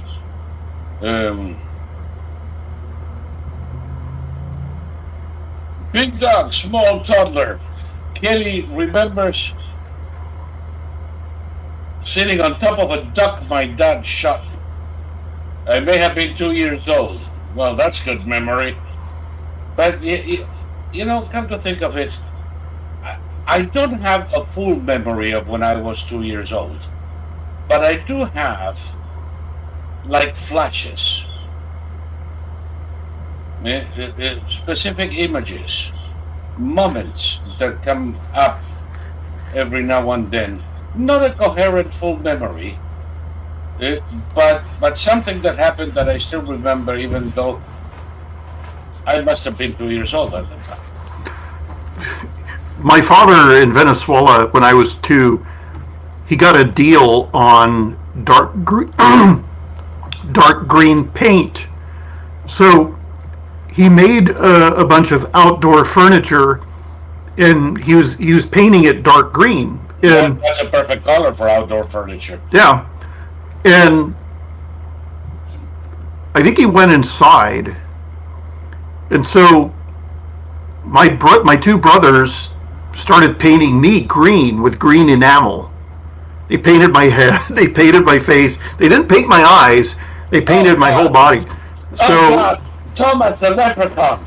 yeah, so my mother came out and found me laughing because I was dark green and I was completely covered in enamel paint. So then they had to figure out how to get the paint off of me, because normally it just comes off with thinner. And so they made a mild, they put thinner and water detergent together and got it off of me. But I was a towhead when I was 2. Or you wait for it to dry and peel it off. True. I had very light, almost white blonde hair, and so my hair was like a pale green color for a couple of months after that. Yeah. But yeah, I remember I was 2. I remember I can't remember if I was wearing diapers, but I remember the feeling of the paint going on. It felt really good, and it smelled kind of weird, but so yeah, I got painted green when I was 2, Jeez. dark green. Worse things have happened. Oh yes, where once I painted myself involuntarily with tar. oh perfect. That was a couple of weeks of painstaking removal. Oh yeah, Because I was supposed to be helping my great grandfather with a rooftop fixing, and I kind of like ended up laying flat on a pool of warm tar. Fortunately, not hot. It had already been applied and it was drying, and I had that shit in every corner. It's like weeks later, I would see, oh, what the fuck is this? Oh, more tar. But shit happens. Yeah, the things that we did when we were kids. insane. Just we were okay. Remember when Biden? There were all these shots of Biden. He'd be walking, and all of a sudden he'd stop, and he'd sort of squat. Yes. And on Twitter, people would say anybody who's ever had a toddler knows exactly what just happened. Yes. But I got really interested in these parent things, and I started reading all these memes about toddlers, and they were talking about little short insane people who live with you equals toddler, and I guess that's the age where they figured out that now they can run. They've got 10 times the energy as you do, and the second you take your eye off of them, they're doing something incredibly dangerous and crazy. Very stupid. And stupid, yeah. But yeah, I used to call Biden the farm duck. Yeah, exactly. 2 steps, 1 turn.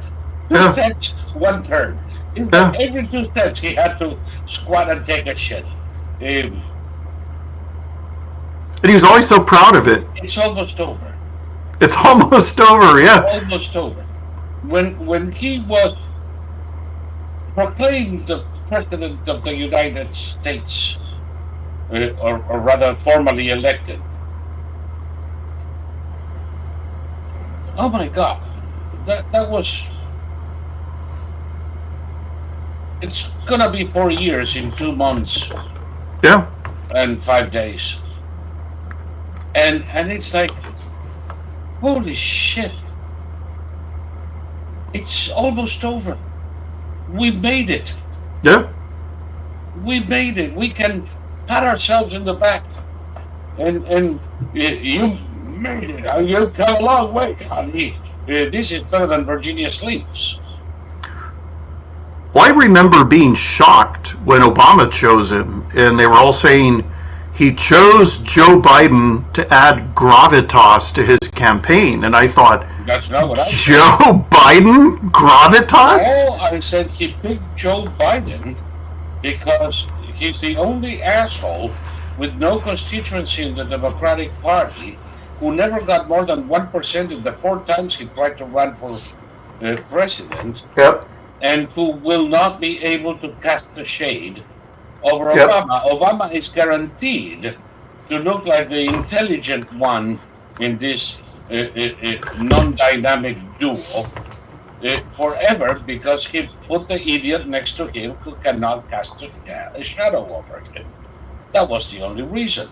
And I also believe that is why Biden picked Kamala. Yep. And Kamala, of course, had to go and find herself the only person on the planet who is stupider than she is. A self-diagnosed knucklehead. Well, remember when Trump chose Vance and all the leftists were gloating and saying that this was the worst choice in the history of the vice presidency?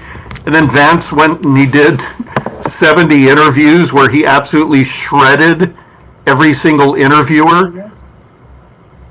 And they stopped making fun of him. Well, now they fear him. Now they fear him. Now they fear him. I mean, come on. He was, I believe, that he was either too kind or too shy, or he was advised to, don't go too hard with Waltz. I think he had several opportunities to do hamburger out of Waltz, and did not.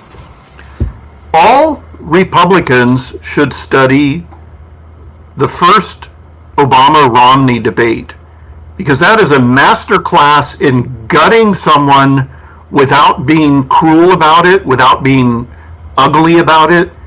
It was a remarkable effort on the part of Romney. And if he'd done that 2 more times, he would have been president. Yes, I totally agree. He got kind of shafted by that bitch from CNN on the second debate, and that kind of threw him off. But from that moment on, he was toast. Isn't it funny? He thought he had won. Isn't it funny? Back in 2012, to have the moderator take sides was so outrageous. It was something that had never really happened before, and now it's just so de rigueur. It's expected. And they had to stop him dry or not do this again. And when that bitch interrupted Romney in favor of Obama, she was wrong. Yeah, and later she admitted she was wrong. Later she admitted she was wrong, but the damage was already done. I don't give a shit if she admitted it later, except that I don't have to prove she was wrong. But can you imagine the arrogance, the unmitigated gall of correcting a candidate in a presidential debate and being totally fucking wrong doing it? Well, it's still happening today in the Trump Harris debate. Virtually every so-called fact check by the 2 other members of Kamala's campaign staff, they were wrong virtually every time. And Republicans need to stop agreeing to these types of debates. I mean, it's got to be, if it's going to be 3-1, then the Republicans need to have 2 more people on their side too. They have to, they have to find neutral ground. I remember when debates were not being done in TV channels, but were being done in theaters. Yep. And in auditoriums at a university, I don't know, some kind of local theater, and there was usually one moderator that both parties had to agree to. Now you have 2 fucking woozies from CNN who cannot find their ass with a flashlight, who are almost as stupid as they are ignorant. And they engage in debate with the candidate themselves. That's nonsense. No Republican candidate should ever put himself in that position ever again. And if they say, well, he doesn't want to debate, I do. I just don't want to debate 4 people at the same time. I want to debate my opponent. We'll see. Michael is saying here something that I don't quite understand. Thomas, he says, Saul, you have just defined the evolution. Michael, What are you drinking? Just out of curiosity. Well, I don't know what you said that defines devolution. Nothing at all, but God knows. It's one of those words that have uh, uh, slowly lost any meaning, Yeah. and now mean whatever the crap somebody who says it wants to. Well, Uh, see, the only reason I brought up devolution was because Trump ordered the armed forces to, um, what's the term? Update. Update. Thank you. Update their plans for devolution. And I didn't know what devolution was, so I looked it up, and there was a great article written about it. And I just said, wouldn't it be weird if, or something along those lines. I never said, That's the problem. You used a literary construct. exactly. Wouldn't it be weird if? If is such a wonderful fucking word. Yeah. Eh, wouldn't it be interesting if? What would you say if? That Yeah. means that what comes after the if is not a statement of true or a statement of fact. Yeah. It is, wouldn't it be interesting if we had 4 legs? We could run much faster. You're not proposing that people grow legs so they can run faster. And I'm also not saying that somewhere out there, I'm not saying that somewhere out there the government is creating 4-legged humans. Now, you need some kind of a conspiracy nutcase for that. Well, see, that taught me a lot, and it taught me that it's not possible to just spitball, because there are vindictive, malefic people out there like that. I already forgot his name. Michael. Michael. You're talking about Michael Rothschild. Rothschild, yeah, Michael Rothschild. There's people like him. See, it happened to me in 2014, and then it happened to me again in 2020. And who needs it? I knew that Michael wasn't one of those. That's why I gave him the chance. And he says the series of selecting the stupidest potential replacement: Obama, Biden, Harris, Waltz.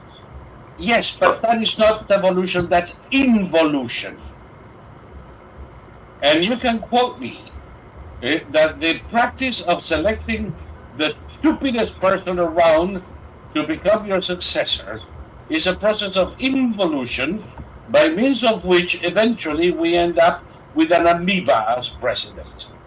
Well, H.L. Mencken said that the American public wouldn't be happy until we have a downright moron as president, and it's like, There we are. and think about. Now we have a moron as president, and we're going for one that is even stupider. Yeah. It's a good thing I don't think she has a chance now. No. I think this election is cooked, by the way. I do. It is, and it's. I mean, okay, she didn't really have a chance against Trump, but she went out of her way to make sure that she would lose. They're still doing it to this day.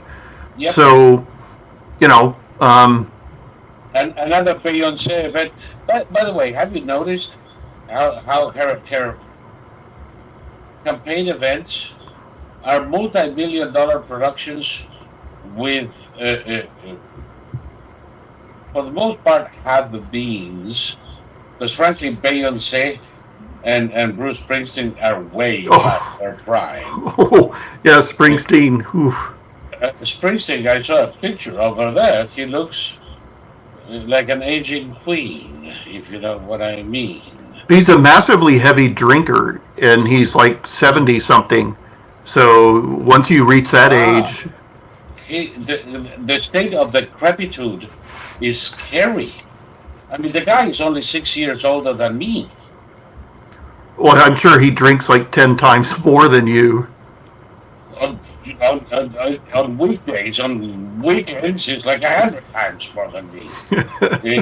I don't drink that much. I may drink a couple of glasses of wine with dinner every blue moon. A week ago that I finished a bottle while we were having a conversation because I was in a very celebratory mood. But this guys is like alcohol and drugs. Well, Intraanally. He fell on his face on stage relatively recently, and it was clear that he was under the influence of something. And he's basically one of those guys who's like forever 17. He's still 17 in his mind, and yeah. David saying Bruce sounded like a wounded walrus. Well, some things don't ever change. I remember him sounding like a wounded walrus in the 1980s. Yeah, I was never a fan. He did one really brilliant song called "Tunnel of Love," and that was it. But born in the USA and I never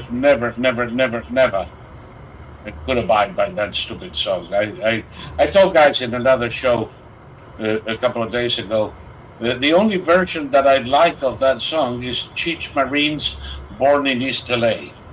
Yeah. That one I like, but it's the only version I like. And I also said Springsteen looks like the lesbian Nana from Leeds. I tell you, like an aging queen. It was very, very impressive. So anyway, I don't think it's done. I don't. And by the way, have you noticed nobody's talking about Ukraine? Yeah. Yeah. Isn't that fun? Well, I mean, the Ukrainians, despite all odds, I mean, I just saw a video of, the Ukrainians say that the most useful armored vehicle is the Bradley, and they want more Bradleys. And they said they're good on main battle tanks. They prefer the Bradleys. And they showed a Bradley destroy a T-90 tank, and the Bradley fired at the turret until the turret started going, and it just crashed into a tree. And it's like, the Russians said that was the greatest battle tank in the world. Yeah. And a 40-year-old armored infantry fighting vehicle blew it up. Yep, an infantry fighting vehicle that we decommissioned in the 90s. Yeah. Can you imagine what the new versions do? Well, this is the thing that I mean, I don't know how Trump is going to navigate all this. I don't think he's going to tell Ukraine they need to, accept the Russians taking their land. I don't think that's going to happen. I think what he's basically going to tell Putin is you have to get out of Ukraine or, things are going to get a lot worse for you. I think so too. Again, we all speak as if Europe had nothing to do with this. And they have their own reasons to support Ukraine. And they do in a way that obscures that of the US. They have provided far more support, far more money, and they're even talking of using own forces if necessary. If necessary, yeah. If the Ukrainian line breaks and the Russians advance, we're going in. That is the position of Great Britain, Italy, France, and Germany, and Poland. Poland. Yep. The Poles are itching to go now. They don't want to fight the next war in Poland. Mm-hmm. And the same thing is going to happen to Moldova. Mm-hmm. The Russians are going to be pushed out of Transnistria. There's no way that little Russian enclave between Ukraine and Moldova near the Romanian border is going to survive the end of this war. It's just not going to happen. And without Russian intervention, Moldova will be a part of the European Union, and so will be Ukraine. Now, somebody asked Trump, I don't know who, maybe more than one, how would you do it? And Trump says, what we always thought was the right answer is I cannot tell you what I'm going to do, because then I don't have negotiating capacity. Yep. If I say now what it is I'm going to do, everybody can get ready for it, and that's kind of ridiculous. But I don't think it takes a genius that he's going to have a phone call with Putin and essentially tell him, Vlad, you need to get the fuck out of Dodge. Yeah. Yeah. The odds are against you. This literally can't stand. It's you have to figure out a way to make Russia great. You have to figure out a different way to do it. And figure out what excuse we can work on together to save face, but you need to get the fuck out of Ukraine. Yep. He would probably turn around and tell the Ukrainians to stop bombing Russia and get out of Kursk. Belgorod and Right. Kursk. And try not to gloat. Because, emotions fly high in that region of the world. Yeah. And that's about it. I think he can finish it. With Israel, I think it's different. I think that he's going to send anything. He's going to send B-2s. He's going to send whatever the fuck Israel needs to make sure that the Iranians do not have a nuclear weapon and that the mullahs cannot survive. Unfortunately, it appears that Ayatollah Khamenei will not be there to see it. Yeah.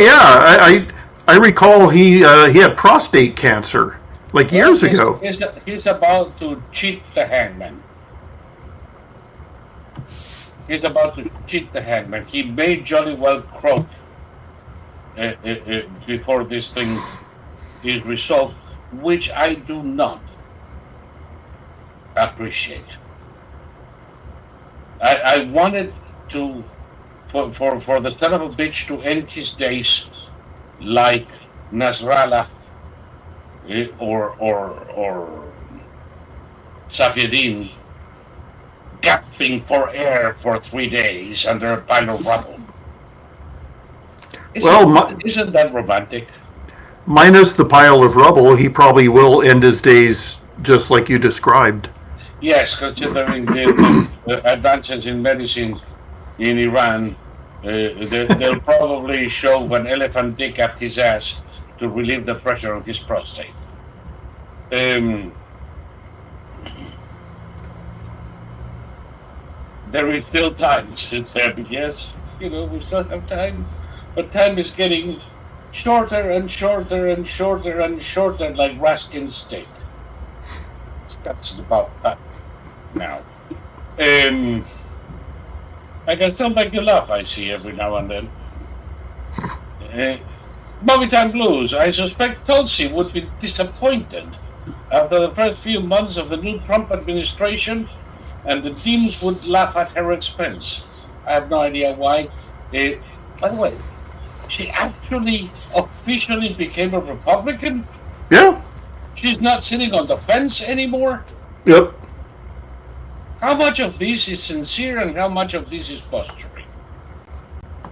Well, if she helped him win the election, then I think she should be rewarded in some way or another, not in a way that she can do a lot of damage to us, but maybe send her in charge of a kitchen in an American forward base in Iraq. No, I mean, I'm not a fan, but I can be grateful when people do the right thing for whatever reason. It's like Oscar Schindler. The movie made it seem like he saved all those people because he wanted to save all those people, but he needed workers. That's what he said. He needed workers. He had to save his factory. And by the way, for the greater triumph of Germany, because his factory was needed for the military effort. And if I don't have workers, I cannot produce what the Reich needs. Oh, come on, give me a fucking break. He saved people. We're all grateful for it. Exactly. Exactly. I'm okay with that. But I'm so tired of people lionizing little shits. Yeah, I mean, if you want to really honor somebody, there was a German named John Rabe who saved literally hundreds of thousands of Chinese in Nanking, and John Rabe was a Nazi. He became a Nazi because you had to become a Nazi. He worked for Siemens, and Right. you know, John Rabe You was could not keep your job in Siemens anywhere in the world yeah if you didn't become a member of the party. yeah. That doesn't mean that you were a Nazi. No, John Rabe used to go out nightly wearing his swastika armband and physically yanking Chinese victims away from the Japanese and pointing to his armband and going Hitler, Hitler, and they would back off. But the only people who remember John Rabe and honor him are the Chinese. He died in poverty. He was a Nazi. He was a bad man. He was arguably much more physically brave and committed man than Oskar Schindler. But Oh, absolutely. so Absolutely. But we made a movie about Schindler, so he's the hero of the week. there you go. The power of Hollywood to create narratives Yeah, remains up there, whether it is to destroy psychiatric hospitals, or promote conspiracy theories, or make heroes out of opportunistic assholes. yeah. Nobody does it better than Hollywood, do they? No, it's true. They Lenny Riefenstahl and Goebbels are like kindergartners next to these assholes. Yeah, it's true. So, anyway, have we left anything on the inkwell? I don't think so. I think we We are on the hour now, and I wonder. If we spoke about Israel, we spoke about Ukraine, we spoke the election, about the election, a bit and about we spoke. Taiwan, Hmm? a bit about Taiwan. Yes. Taiwan is going to fall to China any day now. Yeah. Military exercises. The Chinese are walking over water, practicing for the big long march over the sea to Taiwan. And they still don't know if they can manage to do the entire route over the water, or if they are going to have to use very heavy boots and hold on their breath until they come out on Taiwanese shores. I saw a video today of a Chinese subway, and it was a man and his girlfriend filming themselves, and the train was packed, and it jolted, and the man standing in front of her sat on her face, and she went, and that's where the video cut. But he literally, I did a frame by frame. He literally sat. He sat right on her face. She was looking at the camera, and at the last second, her eyes look at this big blue jean butt coming down on her, and it was a real smackaroo. So it reminds me of Monty Python. Sit on my face and tell me that you love me. I'll sit on your face and tell you I love you too. I love to hear you moralize. When I'm between your thighs, it blows me away. And that was the Taiwanese version, I guess. there we go. I wonder what the lyrics would sound like in Chinese. Awful. Anyway, just to finish the China thing, we're going into the fourth year of their uh, uh, building crisis. Hmm. All of their big uh, building companies are finally in bankruptcy. Their banks are teetering on the verge of bankruptcy because all the loans they made to the building companies are uncollectible. They are demolishing more buildings than they're building. They are entering a period of deflation. You know what that means. They're up Schitt's Creek without a paddle, and the canoe is taking on shit. It doesn't bode well for the Chinese economy. In the meantime, they floated their first submarine, and it sank. Yeah. And I think that, people can still say that potentially China could become an unbeatable rival down the road. You can say the same thing about Tanzania with just about the same likelihood. You have anything on that? I've never seen anything from China that made me think it was ever going to be a rival to the United States.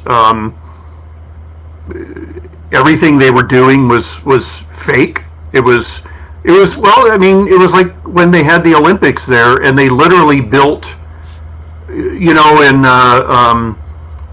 in one of the American studios, there's like a famous cowboy street, and it's just the fronts of the buildings. Yes, that's exactly that's what I think of China as well. Yeah, they actually did that. It's like a Hollywood set They for a built Western these. movie. Are those called Potemkin villages? They Yes. built they built these Potemkin villages with these great storefronts, and literally right behind the storefronts were the peasant shacks, and Yeah, you know, and it doesn't work. And something that people forget: if you think that a communist government, that a communist dictatorship can be more technologically advanced, more economically developed than a good free economy and free society, then I'm sorry, but you didn't get it right. no, A communist government in China is going to collapse on itself when it runs out of other people's money. We have been providing that money for the past 40 years. The gravy train is about to stop. And without Western investment, China will revert to subsistence farming and rice paddies. There's nothing else there. Anyway, Chabu Duo says, Ayo, who's always got the right spot in there. Anyway, uh, before I ask you for your last word, folks, thank you so much for being with us these past 3 hours. We appreciate the company and the commentary on the chat, and we appreciate the tips on the chat and the donations to the channel. To do that, just to be on the sure side, if you click on the $sign in Odyssey, you can make a contribution to this program. If you click on support, you can make a contribution to the channel. If you click on join, you can join us as a member of the channel and have access to exclusive content and some programs that are reserved just for members. And pretty soon, our chats here will be for members only as well. For those watching us, damn, we're still in YouTube. It's a good thing we didn't have the. You know why? Because we didn't have any videos, so I didn't get the cue for the Adult Swim. So You boomers, you just got a one-off. Don't think this is going to be permanent. We're going to continue to start in YouTube, but cut it off and as soon as we need to show videos or start talking about subject matter that YouTube finds objectionable in their immense stupidity. And where was that thing? This one. And by going to quadverb.com/support us, you can help with both this channel and Social Quadverum or SQV, our forum, where the conversation will continue after we go off the air. Thank you so much. For those, by the way, in Twitter, since we are being, we're having this transmitted through Twitter as well. For those of you who keep saying, "Oh, I'm gonna let you answer them better," but "Oh, Thomas, we need you come back to Twitter." What the fuck do you think this is? Yeah, and There's the guy. Talk to him. yeah, I'm here. It's just, I mean, I got thrown off of Twitter in 2018 for doing what I really like to do, and there have been three. I mean, 2014, 2018, and 2020, I ended up like having real life consequences for just talking. So, I'll talk on this channel. I'll talk here on this program, but other than that, I'm not going back to Twitter. Sorry. There you go. And of course, I'm in full control of your account there. Not. These shows, through an authorization given by Thomas, are being done through both my timeline and his, but I don't have the ability to, nor do I desire to, post. If I had that authority, half of the imbeciles commenting there would be blocked. Because I do not have Thomas's infinite patience. Did I say that right? Because you're not going to block anybody, but I would block all of them. So, and I keep doing it because my personal interest is not to have discussions with the blind and the stupid, but to have conversations with people who are at the very least decent and articulate, whether we agree or not. And everybody else, I don't have time for that. I'm getting too old, Thomas. I already have Medicare, and I eat out of the old fart menu in fast food joints, and I don't have time to deal with idiots. Well, some of those menus are pretty good and they're cheap, so. Oh yeah. By the way, last time we were talking about one of those, and the next day I was eating it. the country fried steak we were discussing. Oh yeah. Wonderful. Yep. The next day, right after we had that conversation, there I was enjoying my country fried steak and thinking about the conversation, reliving it with every bite. Perfect. So anyway, you guys now know. I've already told you. And if you have no other reason to contribute to our programs and our channels, well, do it because, hey, fuck Joe Biden. And on that note, Thomas, do you have a last word for us tonight? Ruction. Say what? Ruction. Ruction. Ruction. Ruction. For a moment I thought you said erection. I said, what the fuck? Okay. Ruction it is. Thank you so much. And good night, my friend. I'll see you next week.